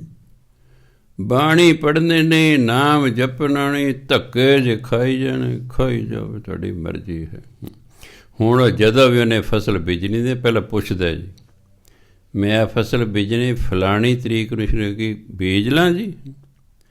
ਹੁਣ ਹਾੜੀ ਸੌਣੀ ਪੁੱਛ ਕੇ ਬੀਜਦਾ ਹੈ। ਇਹ ਠੀਕ ਹੋ ਜਾਏਗੀ ਜੀ। ਜੇ ਹੁਕਮ ਨਾਲ ਮੈਨੇ ਗੜਬੜ ਆ ਰਹੀ, ਆ ਪਾਠ ਕਰ, ਪਾਠ ਕਰ, ਠੀਕ ਹੋ ਜਾਏਗੀ। ਕਿੰਨੇ ਵਾਰੀ ਮੈਂ ਲੋਕਾਂ ਨੂੰ ਕਹਿਣਾ, ਤੁਸੀਂ ਹਰ ਰੋਜ਼ 1 ਘੰਟਾ ਆਪਣੇ ਖੇਤ ਦੁਆਲੇ ਨਾ ਨਾਮ ਮੂਲ ਮੰਤਰ ਦਾ ਜਾਪ ਕਰਦੇ ਹੋਏ ਗੇੜਾ ਲਾ ਕੇ ਰੋਜ਼ 1 ਘੰਟਾ, ਤੁਹਾਡੀ ਫਸਲ ਖੂਬ ਹੋਵੇਗੀ। ਇੱਕ ਤਾਂ ਫਸਲ ਮਾਲਕ ਨੂੰ ਵੇਖ ਕੇ ਖੁਸ਼ ਹੁੰਦੀ ਹੈ, ਨੌਕਰ ਨੂੰ ਵੇਖ ਕੇ ਖੁਸ਼ ਨਹੀਂ ਹੁੰਦੀ। ਇੱਕ ਮਾਂ ਬੱਚੇ ਨੂੰ ਪਾਲਦੀ ਹੈ, ਇੱਕ ਨੌਕਰਾਣੀ ਪਾਲਦੀ ਹੈ। ਬੱਚੇ ਨੂੰ ਦੋਨਾਂ ਦਾ ਅੰਤਰ ਪੁੱਛ ਕੇ ਵੇਖੋ। ਨੌਕਰਾਣੀ ਬੜੇ ਧਿਆਨ ਨਾਲ ਪਾਲ ਰਹੀ ਹੈ, ਪਰ ਜਦੋਂ ਮਾਂ ਆਉਂਦੀ ਹੈ ਨਾ, ਬੱਚਾ ਨੌਕਰਾਣੀ ਦੇ ਹੱਥਾਂ 'ਚ ਨਿਕਲ ਕੇ ਮਾਂ ਕੋਲ ਚਲੇ ਜਾਂਦਾ ਹੈ।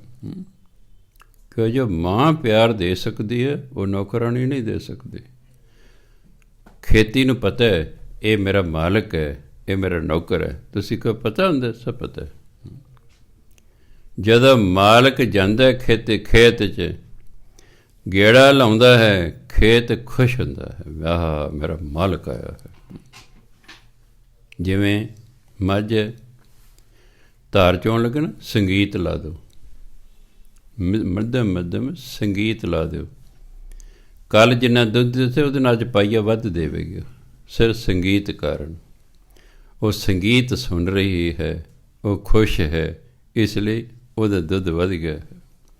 ਇਹ ਤਜਰਬੇ ਹੋ ਚੁੱਕੇ ਨੇ। ਹਾਂ, ਅਤੇ ਜੇ ਕਿਤੇ ਜੱਟ ਨਾਲ ਫਿਰ ਗੇੜਾ ਵੀ ਆਪ ਲਾਵੇ ਅਤੇ ਨਾਲ ਪਾਠ ਵੀ ਕਰੇ ਫਸਲ ਦੇ ਆਲੇ ਦੁਆਲੇ, ਉਹਦੀ ਫਸਲ A ਕਲਾਸ ਹੋਵੇਗੀ। ਪਰ ਕਰੇ ਕੌਣ? ਸਾਡੇ ਆਪਣਿਆਂ ਨਾ ਕੀਤੀ, ਕਿਸੇ ਨੂੰ ਮੈਂ ਕੀ ਕਹਾਂ, ਕਹਿੰਦੇ ਹੀ ਰਿਹਾ ਮੈਂ ਕਹਿੰਦੇ। ਮੈਂ ਦੱਸਿਆ ਵੀ ਤੁਹਾਨੂੰ, ਟੀਚਰ ਲੱਗ ਗਿਆ ਮੈਂ, 112 ਰੁਪਈਏ ਮੈਨੂੰ ਤਨਖਾਹ ਮਿਲੇ ਮਹੀਨੇ ਦੀ। ਪਰ ਉਸ ਜ਼ਮਾਨੇ ਸਨ 1963 ਦੀ। ਮੈਂ 40 ਰੁਪਈਏ ਮਨੀ ਆਰਡਰ ਰਾਹੀਂ ਘਰ ਭੇਜਣੇ ਸ਼ੁਰੂ ਕਰਤੇ। 3 ਮਹੀਨਿਆਂ ਬਾਅਦ ਮੈਂ ਮਿਲਣ ਆਇਆ, ਕਿਉਂਕਿ ਮੈਂ 150 ਕਿਲੋਮੀਟਰ ਦੂਰ ਸਰਵਿਸ ਕਰਦਾ ਸੀ। ਮੇਰੀ ਮਾਂ ਨੇ ਮੈਨੂੰ ਅੱਡ ਸੱਦ ਕੇ ਕਹਿੰਦੇ, ਪੁੱਤ ਇਹਨਾਂ ਨੂੰ ਕੋਈ ਪੈਸਾ ਨਹੀਂ ਭੇਜਣਾ। ਮੈਂ ਕਿਉਂ? ਕਹਿੰਦੇ ਤੇਰੇ ਪੈਸੇ ਦਾ ਕੋਈ ਸੌਦਾ ਨਹੀਂ ਖਰੀਦੇ। ਕਹਿਣਗੇ ਉਹ ਮਾਸਟਰ ਦੇ ਪੈਸੇ ਲਿਓ ਬੋਤਲ, ਇਹ ਸ਼ਰਾਬ ਪੀਂਦੇ ਨੇ।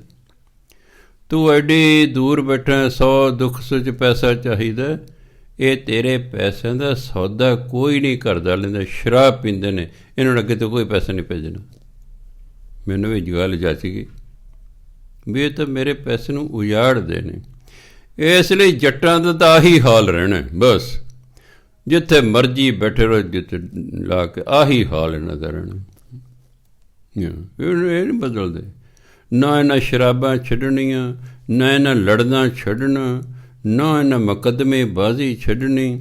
ਆਹੀ ਹੈ, ਪੀਣੀ ਹੈ, ਫਿਰ ਲਲਕਰੇ ਮਾਰਨੇ, ਫਿਰ ਡਾਂਗਾ ਮਾਰਨੇ, ਚਲਾਉਣੇ, ਗੋਲੀਆਂ ਚਲਾਉਣੇ।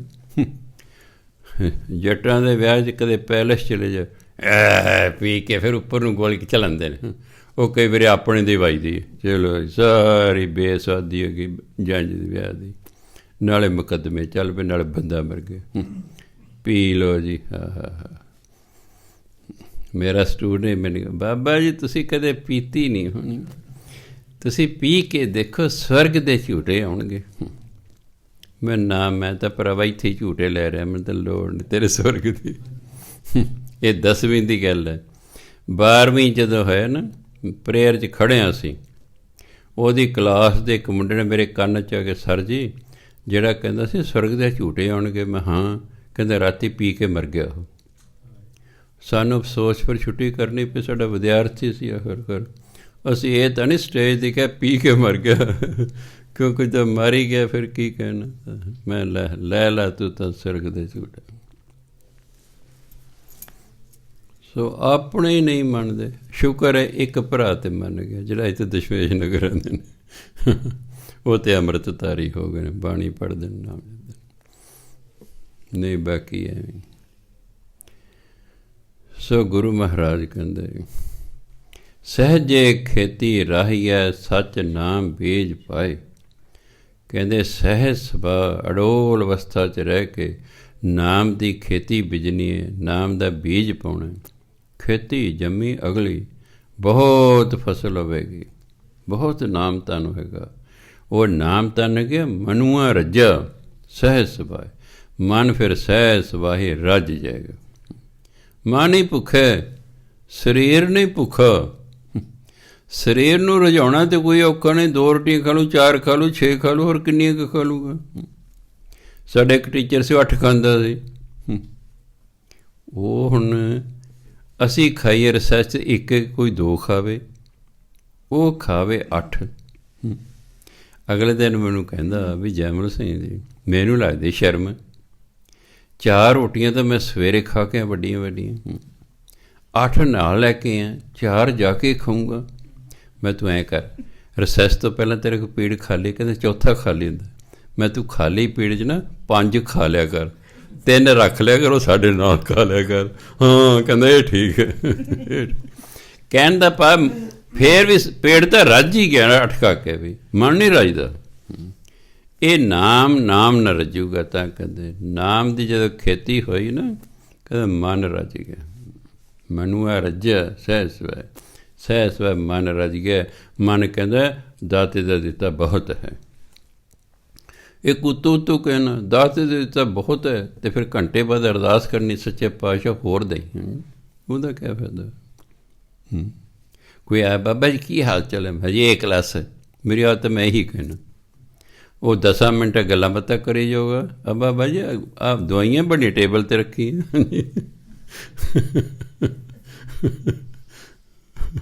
ਸੋ ਕਹਿਣਾ ਹੋਰ, ਗੱਲ ਹੋਰ ਕੋਈ ਹੈ ਨਹੀਂ।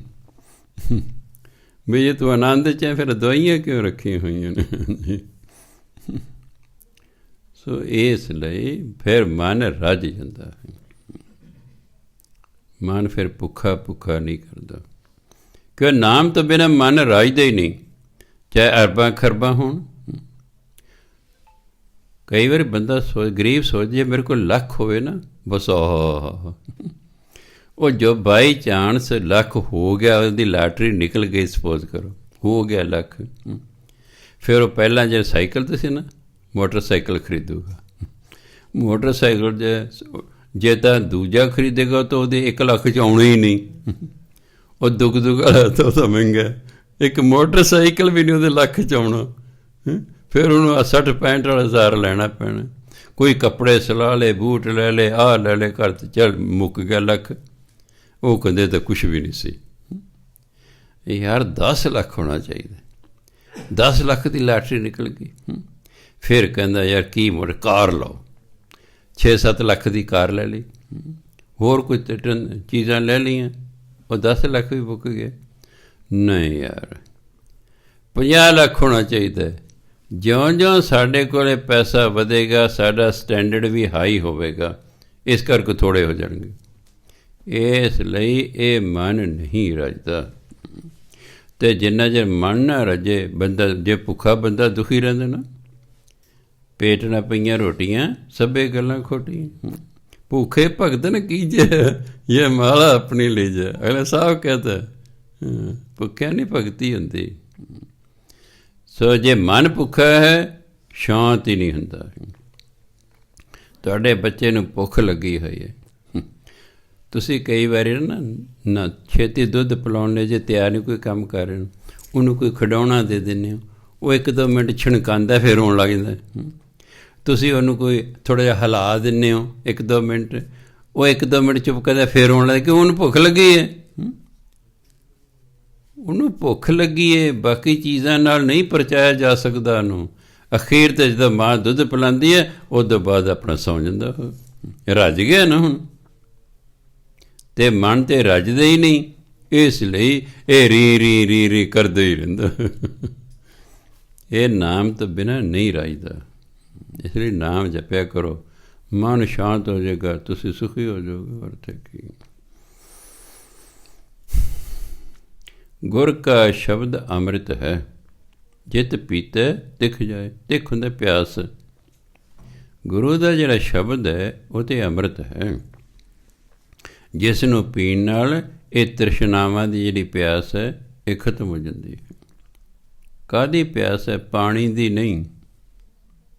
ਉਹਦਾ ਕੀ ਔਖਾ ਹੈ? ਇਹ ਤਾਂ ਤ੍ਰਿਸ਼ਨਾਵਾਂ ਨੇ, ਇੱਛਾਵਾਂ ਦੀ ਪਿਆਸ ਹੈ। ਆਹ ਹੋਵੇ ਮੇਰੇ ਕੋਲ, ਆਹ ਹੋਵੇ ਮੇਰੇ ਕੋਲ, ਆਹ ਹੋਵੇ। ਉਹ ਕਹਿੰਦੇ ਜਦੋਂ ਨਾਮ ਅੰਮ੍ਰਿਤ ਪੀਂਦਾ ਨਾ, ਫਿਰ ਇਹਦੀ ਜਿਹੜੀ ਪਿਆਸ ਹੈ ਬੁਝਦੀ ਹੈ। ਇਹ ਮਨ ਸਾਚਾ ਸੱਚ ਰਤਾ, ਸੱਚੇ ਰਿਹਾ ਸਮਾਏ। ਇਹ ਮਨ ਸੱਚ ਸੱਚ ਰਤਾ। ਜਦੋਂ ਇਹ ਸੱਚ 'ਚ ਰੰਗਿਆ ਜਾਂਦਾ ਹੈ, ਜਦੋਂ ਇਹ ਨਾਮ 'ਚ ਰੰਗਿਆ ਜਾਂਦਾ ਹੈ, ਇਹ ਵੀ ਸੱਚ ਰੂਪ ਹੋ ਜਾਂਦਾ ਹੈ, ਇਹ ਵੀ ਸਾਚਾ ਹੋ ਜਾਂਦਾ ਹੈ। ਸੱਚੇ ਰਿਹਾ ਸਮਾਏ, ਫਿਰ ਪਰਮਾਤਮਾ ਦੇ ਵਿੱਚ ਇਹ ਸਮਾ ਜਾਂਦਾ, ਲੀਨ ਰਹਿੰਦਾ ਹੈ, ਕਿਉਂਕਿ ਨਾਮ ਨਾਲ ਰੰਗਿਆ ਗਿਆ ਹੈ, ਰੱਬ ਰੂਪ ਹੋ ਗਿਆ ਹੈ। ਰੱਬ ਰੂਪ ਹੋਣ ਕਾਰਨ ਰੱਬ ਦੇ ਨਾਲ ਫਿਰ ਜੁੜਿਆ ਰਹਿੰਦਾ ਹੈ। ਕਿਸੇ ਦੇ ਨਾਲ ਜੁੜਨ ਲਈ ਉਹਦੇ ਵਰਗਾ ਹੋਣਾ ਪੈਂਦਾ, ਨਹੀਂ ਤਾਂ ਬਣ ਨਹੀਂ ਆਉਂਦੀ। ਵਿਚਾਰਾਂ ਦੀ ਭਿੰਨਤਾ, ਆਦਤਾਂ ਦੀ ਭਿੰਨਤਾ ਜੇ ਹੋਵੇ ਨਾ, ਬਣ ਨਹੀਂ ਆਉਂਦੀ ਆਪਸ 'ਚ। ਦੋ ਸਕੇ ਭਰਾਵਾਂ ਦੀ ਵੀ ਤਾਂ ਬਣਦੀ ਹੈ, ਦੋਨਾਂ ਦੀਆਂ ਆਦਤਾਂ, ਦੋਨਾਂ ਦੇ ਵਿਚਾਰ ਇੱਕੋ ਜਿਹੇ ਨੇ। ਦੋਨੋਂ ਪੀਂਦੇ ਸਨ, ਠੀਕ ਹੈ, ਇੱਕ ਵੈਸ਼ਨੂੰ ਹੋ ਗਿਆ, ਇੱਕ ਪੀਣ ਰਹਿ ਗਿਆ, ਨਹੀਂ ਗੱਲ ਬਣਦੀ। ਪੀਣ ਵਾਲਾ ਕਹਿੰਦਾ ਹੁਣ ਤੈਨੂੰ ਮੈਨੂੰ ਭੁਲਾਉਣੀ ਨਹੀਂ ਹੈਗੀ। ਜਿਹੜੇ ਪੀਣ ਵਾਲੇ ਨਾ, ਇਹ ਤੁਹਾਡੇ ਦੋਸਤ ਨਹੀਂ ਹੈਗੇ, ਕਿਤੇ ਤੁਹਾਨੂੰ ਭੁਲੇਖਾ ਹੋਵੇ। ਇਹ ਤਾਂ ਪਿਆਲੇ ਦੇ ਯਾਰ ਨੇ, ਤੁਹਾਡੇ ਯਾਰ ਨਹੀਂ ਹੈਗੇ। ਬਹੁਤਿਆਂ ਨੂੰ ਭੁਲੇਖਾ ਹੈ। ਮੇਰੇ ਭਰਾ ਨੂੰ ਵੀ ਬੁਢਾਪੇ ਤੱਕ ਭੁਲੇਖਾ ਰਿਹਾ। ਮੈਂ ਕਿਹਾ ਜਿਹੜੀ ਲਗੌੜ ਤੁਹਾਡੇ ਕੋਲ ਨੇ 14 ਬੰਦੇ ਐਤਵਾਰ ਨੂੰ 24 ਕਿਲੋਮੀਟਰ ਤੋਂ, ਇਹ ਤੁਹਾਡੇ ਦੋਸਤ ਨਹੀਂ ਹੈਗੇ। ਨਹੀਂ ਨਹੀਂ, ਕਦੇ ਮੇਰੇ ਲੰਗੋਟੀ ਯਾਰ ਨੇ, ਮੈਂ ਤੇ ਪਿਆਲੇ ਦੇ ਯਾਰ ਨੇ।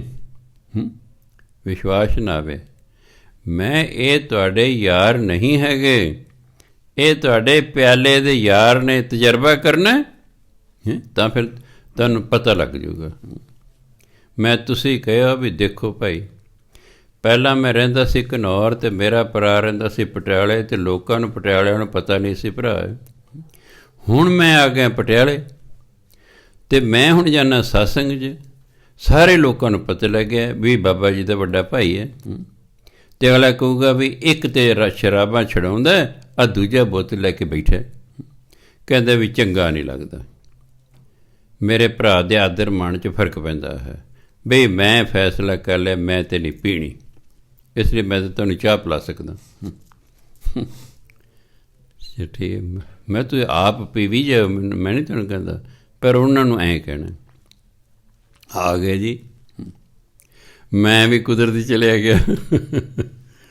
ਆਇਆ ਜੀ, ਬ੍ਰਦਰ ਨੇ 15-20 ਮਿੰਟ ਗੱਲਾਂ ਬਾਤਾਂ ਕਰੀ ਗਿਆ। ਹਕੀਰ ਸਾਹਿਬ ਫਿਰ ਉਹਨਾਂ ਦੀ ਤਖੱਲਸ ਸੀ।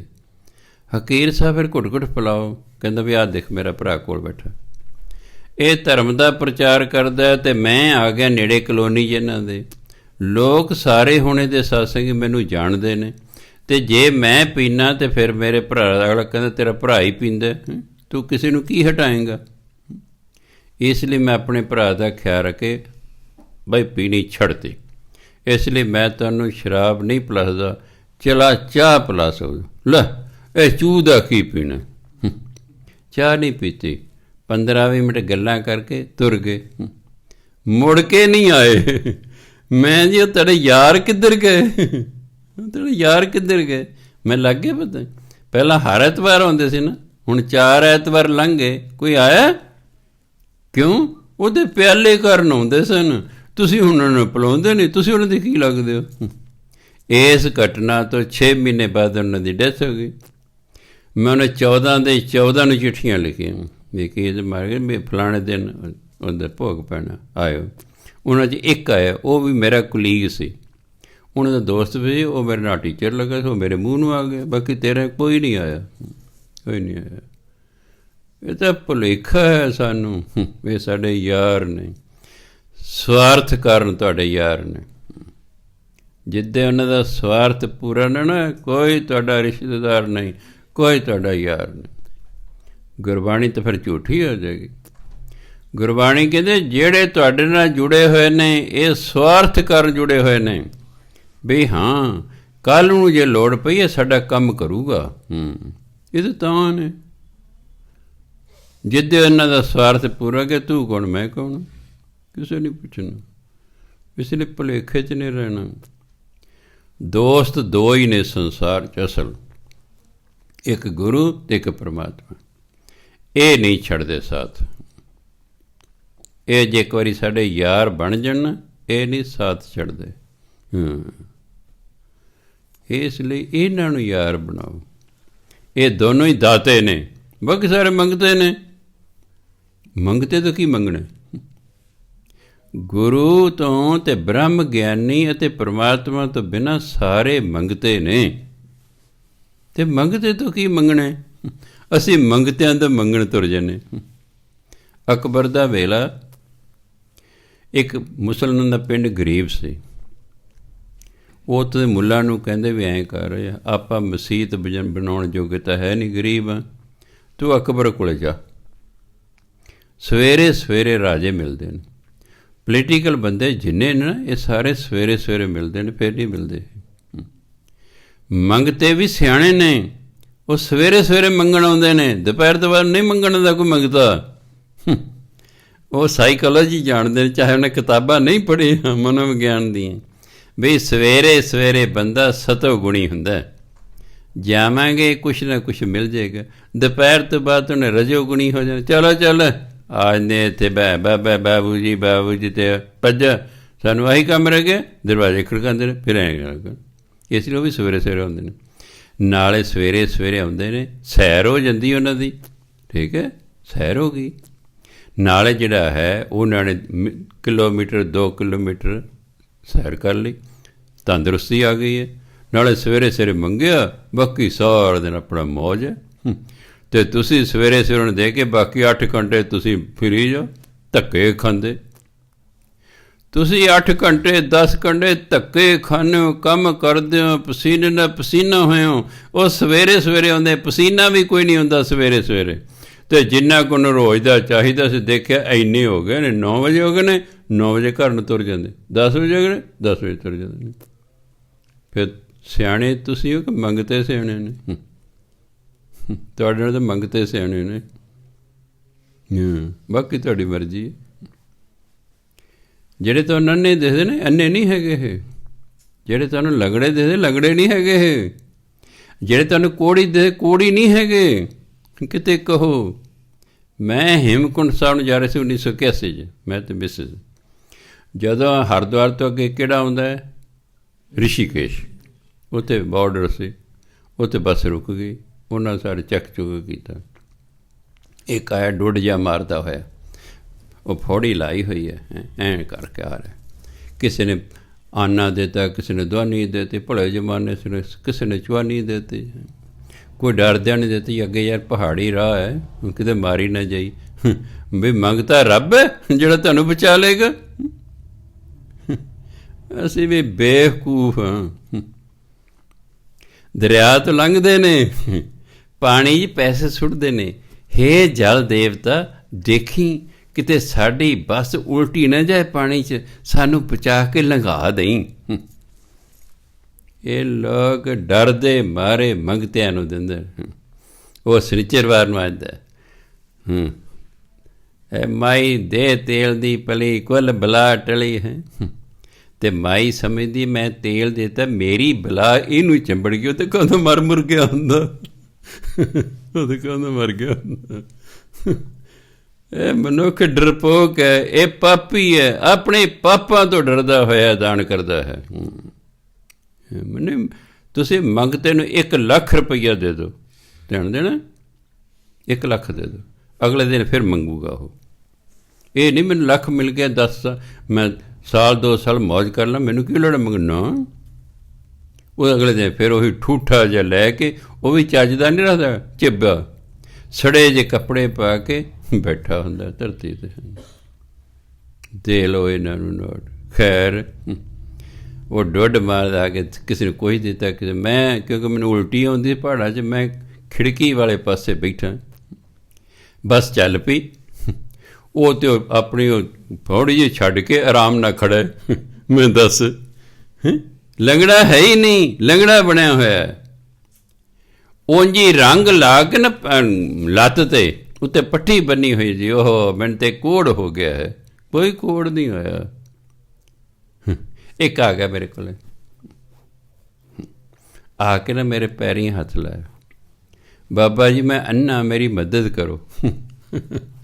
ਮੈਂ ਫਿਰ ਤੇਰੀ ਦਿਵ ਦ੍ਰਿਸ਼ਟੀ ਖੁੱਲ੍ਹੀ ਹੋਣੀ ਹੈ, ਤਾਂ ਹੀ ਤੈਨੂੰ ਮੇਰੇ ਪੈਰ ਦੱਸੇ। ਅੰਨੇ ਨੂੰ ਮੇਰੇ ਪੈਰ ਕਿੱਥੇ ਦਿਸ ਸਕਦੇ? ਤੂੰ ਸਿੱਧਾ ਹੈ, ਸਿੱਧੇ ਆ ਕੇ ਮੇਰੇ ਚਰਨਾਂ 'ਤੇ ਤੂੰ ਹੱਥ ਲਾਇਆ। ਤੂੰ ਕੋਈ ਅੰਨਾ ਉਨਾ ਨਹੀਂ ਹੈ, ਤੂੰ ਅੰਨਾ ਬਣਿਆ ਹੋਇਆ ਹੈ। ਜੇ ਤੂੰ ਅੰਨਾ ਹੁੰਦਾ, ਪਹਿਲੀ ਵਾਰ ਤੂੰ ਆਇਆ, ਤੈਨੂੰ ਮੇਰੇ ਪੈਰ ਕਿਵੇਂ ਦਿਸ ਗਏ? ਇਹ ਨੇ ਲੋਕ। ਇੱਕ ਆ ਗਿਆ ਜੀ, ਅੱਜ ਲਾਕਡਾਊਨ ਸੀ। ਬਾਬਾ ਜੀ ਮੈਂ ਕੀਰਤਨੀਆਂ ਜੀ, ਬੜਾ ਔਖਾ ਹੋ ਗਿਆ ਜੀ, ਬੜੀ ਗਰੀਬੀ ਆ ਗਈ, ਤੰਗੀ ਆ ਗਈ। ਮੈਨੂੰ ਪਤਾ ਸੀ ਵੀ ਆ ਗਈ ਵਾਕਈ। ਅੱਛਾ, ਉਹ ਕੈਮਰੇ 'ਚ ਮੈਂ ਦੇਖਿਆ ਬਾਹਰ ਮੋਟਰਸਾਈਕਲ ਖੜ੍ਹਾ। ਅੱਛਾ, ਮੈਂ ਬੈਠੋ ਜੀ, ਚਲੋ ਪਹਿਰਾਵੇ ਕਰ ਵੀ ਕੀਰਤ, ਗੁਰੂ ਘਰ ਦੀ ਕੀਰਤ ਨੇ, ਬੈਠੋ ਜੀ, ਚਲੋ ਖੁਸ਼ ਹੋ ਕੇ ਕੁਛ ਮਿਲੂਗਾ। ਮੈਂ ਜੀ ਤੁਸੀਂ ਤਾਂ ਐਂ ਹੀ ਆਏ ਜਿਵੇਂ ਮੰਗਤੇ ਆਉਂਦੇ ਬਣ ਕੇ ਆਉਂਦੇ ਨੇ। ਹੋਰ ਜੀ, ਮੰਗਣ ਵਾਲਾ ਮੰਗਤਾ ਹੀ ਹੁੰਦਾ ਜੀ। ਮੈਂ ਅੱਛਾ ਤੁਸੀਂ ਮੰਗਤੇ ਹੋ ਜੀ, ਹੋਰ ਕੀ ਹੈ ਜੀ? ਅੱਛਾ, ਮੈਂ ਤੁਹਾਨੂੰ ਇਹ ਨਹੀਂ ਸੀ ਖਿਆਲ ਮੈਂ ਮੰਗਣ ਚੱਲਿਆ, ਮੈਂ ਮੋਟਰਸਾਈਕਲ 'ਤੇ ਚੱਲਿਆ। ਮੋਟਰਸਾਈਕਲ 'ਤੇ ਤੁਸੀਂ ਮੰਗਣਾ, ਤੁਹਾਨੂੰ ਕੌਣ ਮੰਗਤਾ ਕਹਿ ਦੂ? ਪਰ ਤੇਰਾ ਮੋਟਰਸਾਈਕਲ ਖੜ੍ਹਾ ਕਿ ਨਹੀਂ? ਇਹਨੂੰ ਪਹਿਲਾਂ ਵੇਚ ਕੇ ਜਿੰਨੇ ਮਹੀਨੇ ਗੁਜ਼ਾਰਾ ਹੁੰਦਾ ਕਰ ਲੈ। ਜੋ ਸਾਰੇ ਮੁੱਕ ਗਏ ਨਾ, ਫਿਰ ਮੇਰੇ ਕੋਲ ਆ ਜੀ। ਮੋਟਰਸਾਈਕਲ ਦੇ ਮੰਗਣ ਆਉਂਦੇ ਨੇ, ਕੱਲ੍ਹ ਨੂੰ ਤਾਂ ਕਾਰਾਂ 'ਤੇ ਆ ਜਾਣਗੇ ਮੰਗਣ। ਤਾਂ ਹੀ ਕਹਿੰਦੇ ਅਕਲੀ ਸਾਹਿਬ ਸੇਵੀਐ, ਅਕਲੀ ਪਾਈਐ ਮਾਨ, ਅਕਲੀ ਪੜ੍ਹ ਕੇ ਬੁੱਝੀਐ, ਅਕਲੀ ਕੀਚੈ ਦਾਨ। ਦਾਨ ਕਰਨ ਵੇ ਅਕਲ ਦੀ ਵਰਤੋਂ ਕਰਨੀ ਹੈ। ਐਵੇਂ ਨਹੀਂ ਹੈਗਾ ਵੀ ਉਹੀ ਦੇਈ ਜਾਓ ਜੀ ਕਿਸੇ ਨੂੰ। ਤੁਸੀਂ ਮੰਗਤੇ ਨੂੰ ਦੇਤੇ, ਤੁਸੀਂ ਵੈਸ਼ਨੂੰ, ਉਹ ਤੁਹਾਡੇ ਪੈਸੇ ਜਾ ਕੇ ਪਊਆ ਖਰੀਦਦਾ, ਨਾਲੇ ਪੀਂਦਾ, ਨਾਲ ਕਹਿੰਦਾ ਹਾ। ਅਸੀਂ ਘਨੌਰ ਦੀ ਬੱਸ ਫੜਨੀ ਸੀ ਪਟਿਆਲੇ ਤੋਂ, 16-17 ਟੀਚਰ ਖੜ੍ਹੇ, ਇੱਕ ਆ ਗਈ ਮਾਈ। ਮੇਰਾ ਘਰ ਵਾਲਾ ਜੀ ਰਾਤੀ ਮਰ ਗਿਆ, ਉਹ ਪੁਲ ਦੇ ਹੇਠ, ਜਿਹੜੇ ਪੁਲ ਬਣੇ ਬੱਸ ਸਟੈਂਡ ਦੇ ਕੋਲ, ਜੀ ਕੋਈ ਮਦਦ ਕਰੋ ਜੀ। ਸਾਡਾ ਸਾਇੰਸ ਵਾਲਾ ਥੋੜ੍ਹਾ ਤੇਜ਼ ਸੀ। ਕਹਿੰਦਾ ਮਾਈ ਮੇਰੀ ਗੱਲ ਸੁਣ ਲੈ, ਆਹ ਸਾਰੇ ਟੀਚਰ ਖੜ੍ਹੇ ਨੇ, ਮੈਂ ਤੇਰੇ ਨਾਲ ਜਾਣਾ, ਜੇ ਵਾਕਈ ਤੇਰਾ ਘਰ ਵਾਲਾ ਮਰਿਆ ਹੋਇਆ ਨਾ, ਮੈਂ ਸਕੂਲ ਨਹੀਂ ਅੱਜ ਜਾਂਦਾ, ਮੈਂ ਸਾਰੇ ਖਰਚੇ 'ਤੇ ਆਪ ਉਹਦੀ ਡੈੱਡ ਬੋਡੀ ਲੈ ਕੇ ਫੂਕਣ ਜਾਵਾਂਗਾ। ਜੇ ਤੇਰਾ ਘਰ ਵਾਲਾ ਨਾ ਮਰਿਆ, ਮੈਂ ਉੱਥੋਂ ਕੁੱਟਦਿਆਂ ਇੱਥੋਂ ਤੱਕ ਲਿਆਉਣਾ। ਬੋਲ, ਭੱਜ ਗਈ।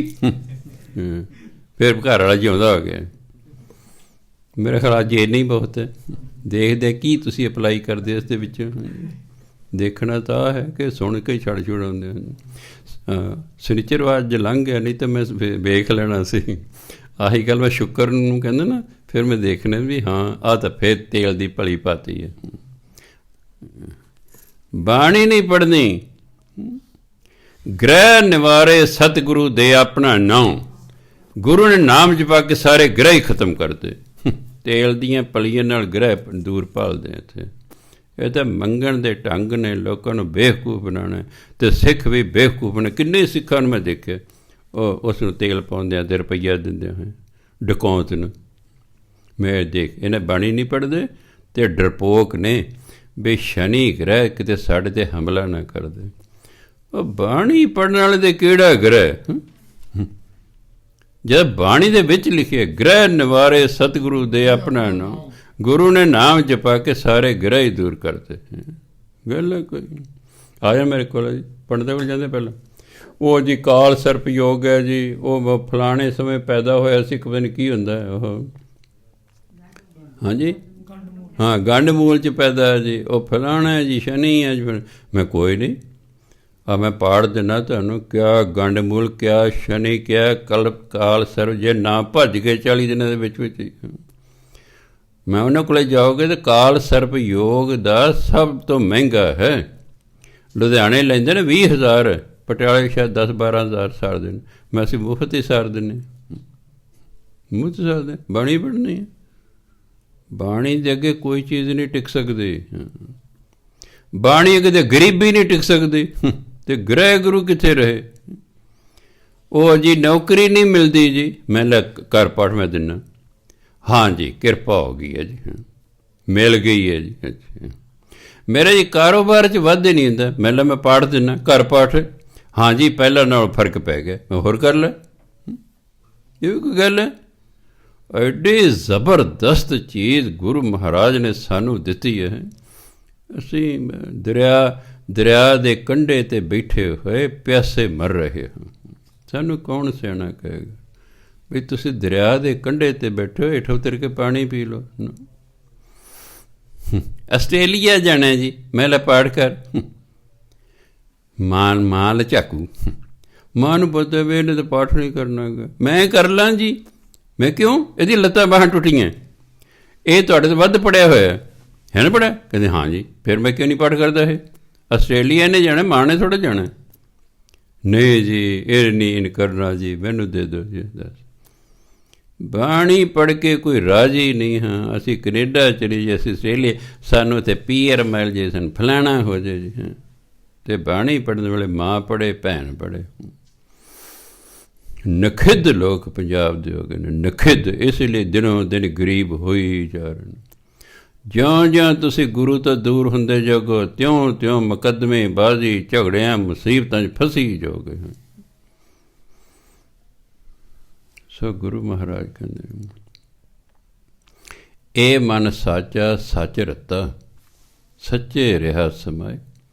ਇਹ ਮਨ ਹੈ ਜਦੋਂ ਸੱਚੇ 'ਚ ਰਤਿਆ ਜਾਂਦਾ, ਪਰਮਾਤਮਾ ਦੇ ਨਾਮ ਨਾਲ ਰੰਗਿਆ ਜਾਂਦਾ, ਫਿਰ ਪਰਮਾਤਮਾ ਦੇ ਵਿੱਚ ਹੀ ਇਹ ਲੀਨ ਹੋ ਜਾਂਦਾ, ਸਮਾ ਕੇ ਰਹਿੰਦਾ।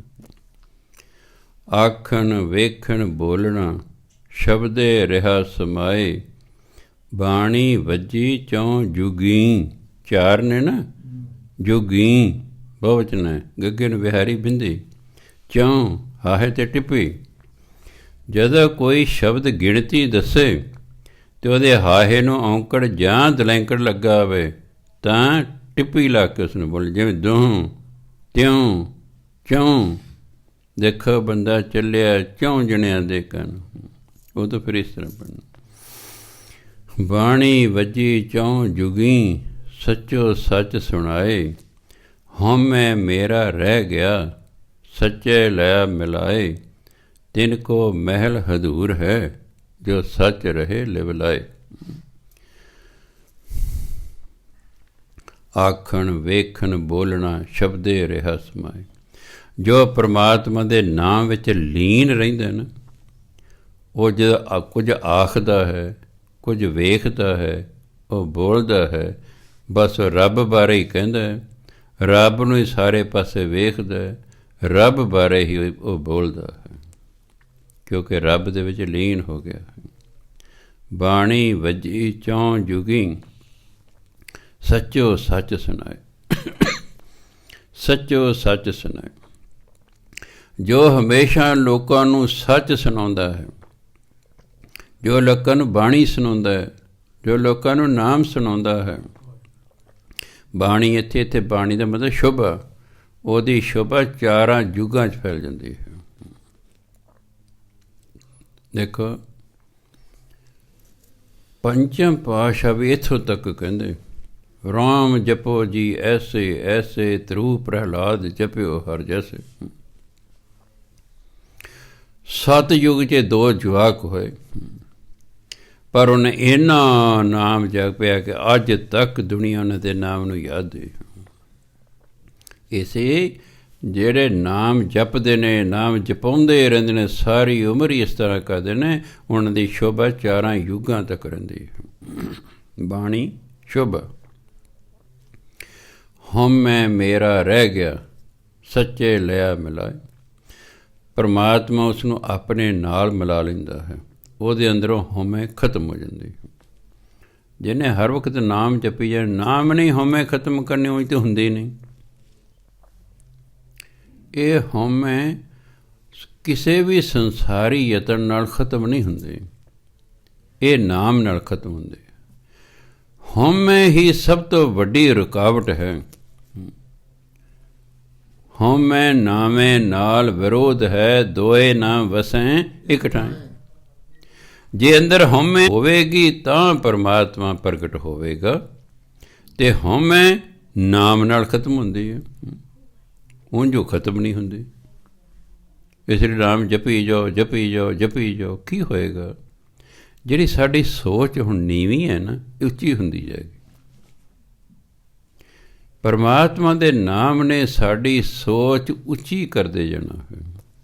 ਜਿਉਂ-ਜਿਉਂ ਸੋਚ ਉੱਚੀ ਹੁੰਦੀ ਜਾਵੇਗੀ, ਅਸੀਂ ਹੌਲੀ ਹੌਲੀ ਸਾਰੀਆਂ ਬੁਰਾਈਆਂ ਛੱਡਦੇ ਜਾਵਾਂਗੇ, ਸਾਰੀਆਂ ਬੁਰਾਈਆਂ ਹੌਲੀ ਹੌਲੀ ਛੱਡ ਦਿਆਂਗੇ, ਅਤੇ ਨਾਮ ਦੇ ਨਾਲ ਫਿਰ ਸੋਝੀ ਆਵੇਗੀ। ਸੋਝੀ ਆਵੇਗੀ ਕਿ ਹੇ ਇਨਸਾਨ, ਜੋ ਕੁਛ ਤੇਰੇ ਕੋਲ ਹੈ ਨਾ, ਇਹ ਤਾਂ ਸਭ ਦਾਤੇ ਦਾ ਦਿੱਤਾ ਹੋਇਆ।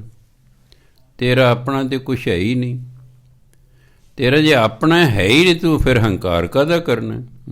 ਹੰਕਾਰ ਤਾਂ ਆਪਣੀ ਚੀਜ਼ 'ਤੇ ਕੀਤਾ ਜਾ ਸਕਦਾ, ਦੂਜੇ ਦੀ ਚੀਜ਼ 'ਤੇ ਕਾਹਦਾ ਹੰਕਾਰ ਕੀਤਾ ਜਾ ਸਕਦਾ ਜੀ? ਫਿਰ ਇਸ ਲਈ ਅੰਦਰੋਂ ਹੰਕਾਰ ਖਤਮ ਹੋ ਜਾਂਦਾ। ਹੰਕਾਰ ਖਤਮ ਹੋ ਗਿਆ, ਰੱਬ ਪ੍ਰਗਟ ਹੋ ਜਾਂਦਾ। ਇਸ ਲਈ ਜਿਹੜੇ ਸੰਤ ਮਹਾਤਮਾ, ਵਾਕਈ ਸੰਤ ਮਹਾਤਮਾ ਹੁੰਦੇ ਨੇ, ਹੁਣ ਜਿੰਨੀ ਪੈ ਨਿੰਦਿਆ ਕਰੋ, ਅੰਦਰ ਹਉਮੈ ਹੋਏਗੀ, ਉਹ ਨਿੰਦਿਆ ਨੂੰ ਸੁਣ ਕੇ ਉਹਨਾਂ ਨੂੰ ਸੱਟ ਵੱਜੇਗੀ, ਸੱਟ ਵੱਜੇਗੀ। ਫਿਰ ਜਿਹਨੇ ਉਹ ਨਿੰਦਿਆ ਕੀਤੀ ਉਹਨੂੰ ਫਿਰ ਜਵਾਬ ਦੇਣਗੇ ਸਟੇਜ 'ਤੇ। ਇਹਦਾ ਮਤਲਬ ਨਾ ਨਿੰਦਿਆ ਕਰਨ ਵਾਲਾ ਸੰਤ ਅਤੇ ਨਾ ਅੱਗੋਂ ਬੋਲਣ ਵਾਲਾ ਸੰਤ, ਦੋਨੇ ਸਾਡੇ ਵਰਗੇ ਦੇਸੀ ਬੰਦੇ ਨੇ।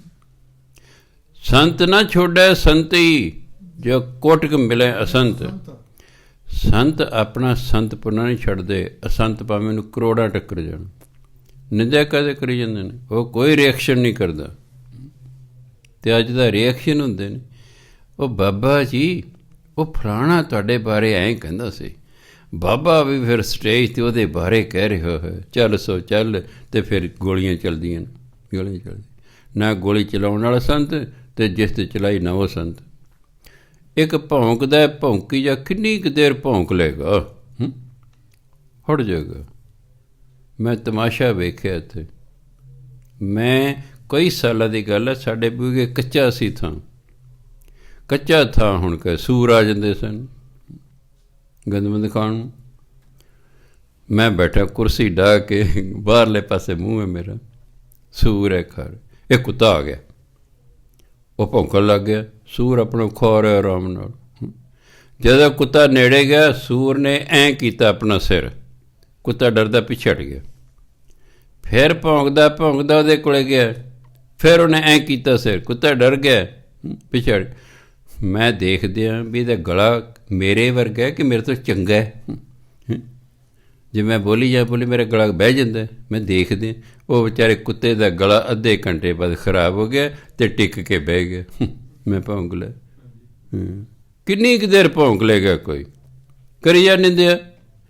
ਮੰਨ ਲਓ ਮੈਂ ਚੋਰ ਨਹੀਂ ਅਤੇ ਨਿੰਦਕ ਮੈਨੂੰ ਚੋਰ ਕਹਿੰਦੇ ਕਹੀ ਜਾਵੇ, ਤੂੰ ਚੋਰੀ ਸਿੱਧ ਕਰੇਂਗਾ ਤਾਂ ਹੀ ਮੈਨੂੰ ਕੋਈ ਸਜ਼ਾ ਮਿਲੇ। ਤੇਰੇ ਚੋਰ ਕਹਿਣ ਨਾਲ ਮੈਂ ਥੋੜ੍ਹਾ ਹੀ ਹਾਂ। ਜੇ ਮੈਂ ਚੋਰ ਹਾਂ ਤਾਂ ਫਿਰ ਮੈਂ ਸੰਤ ਨਹੀਂ, ਅਤੇ ਫਿਰ ਠੀਕ ਹੈ, ਮੈਨੂੰ ਆਪਣੇ ਆਪ ਨੂੰ ਸੁਧਾਰ ਲੈਣਾ ਚਾਹੀਦਾ ਹੈ।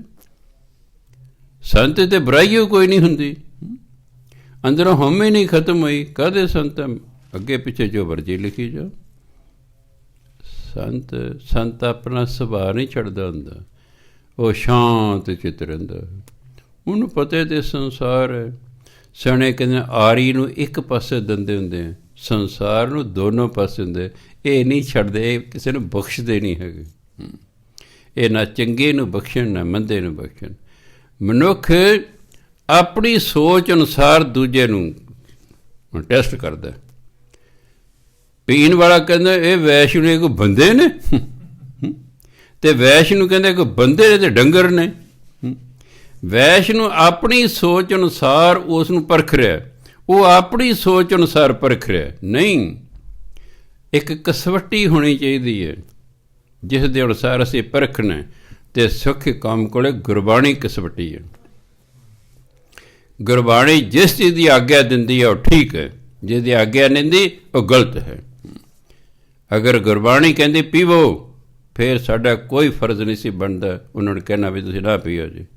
ਗੁਰਬਾਣੀ ਕਹਿੰਦੇ ਨਹੀਂ ਪੀਣੀ, ਤਾਂ ਜਿਹੜਾ ਪ੍ਰਚਾਰਕ ਉਹ ਤਾਂ ਕਹੂਗਾ ਨਹੀਂ ਪੀਣੀ। ਨਾਰਾਜ਼ ਕੋਈ ਹੁੰਦਾ ਫਿਰ ਹੋਈ ਜਾਵੋ, ਬਾਣੀ ਨੇ ਤਾਂ ਸੱਚ ਬੋਲਣਾ ਹੈ। ਸੋ ਇਸ ਲਈ ਗੁਰੂ ਮਹਾਰਾਜ ਕਹਿੰਦੇ ਨੇ ਹਉਮੈ ਮੇਰਾ ਰਹਿ ਗਿਆ ਸੱਚੇ ਲਿਆ ਮਿਲਾਏ। ਅੰਦਰੋਂ ਹਉਮੈ ਖਤਮ ਹੋ ਗਈ, ਨਾਮ ਜਪੀ ਗਿਆ, ਪਰਮਾਤਮਾ ਨੇ ਆਪਣੇ ਨਾਲ ਇਸ ਨੂੰ ਮਿਲਾ ਲਿਆ। ਤਿੰਨ ਕੋ ਮਹਿਲ ਹਦੂਰ ਹੈ ਜੋ ਸੱਚ ਰਹੇ ਲਿਵ ਲਾਏ। ਜਿਹੜੇ ਪਰਮਾਤਮਾ ਨੂੰ ਲਿਵ ਲਾ ਕੇ ਰੱਖਦੇ ਨੇ ਉਹਨਾਂ ਲਈ ਪਰਮਾਤਮਾ ਦਾ ਮਹਿਲ ਨੇੜੇ ਹੀ ਹਾਜ਼ਰ ਹੈ। ਉਹਦੇ ਲਈ ਪਰਮਾਤਮਾ ਦੂਰ ਨਹੀਂ ਹੈ, ਸਾਡੇ ਲਈ ਪਰਮਾਤਮਾ ਦੂਰ ਹੈ। ਜਿਹੜੇ ਲਿਵ ਲਾ ਕੇ ਰੱਖਦੇ ਹਨ ਉਹਨਾਂ ਲਈ ਪਰਮਾਤਮਾ ਦਾ ਮਹਿਲ ਹਾਜ਼ਰ ਹੈ। ਉਹ ਕਿਸੇ ਵੇਲੇ ਪਰਮਾਤਮਾ ਦੇ ਮਹਿਲ 'ਚ ਪ੍ਰਵੇਸ਼ ਕਰ ਸਕਦੇ ਹਨ। ਟਾਈਮ ਬਹੁਤ ਹੋ ਗਿਆ। ਵਾਹਿਗੁਰੂ ਜੀ ਕਾ ਖਾਲਸਾ, ਵਾਹਿਗੁਰੂ ਜੀ ਕੀ ਫਤਿਹ।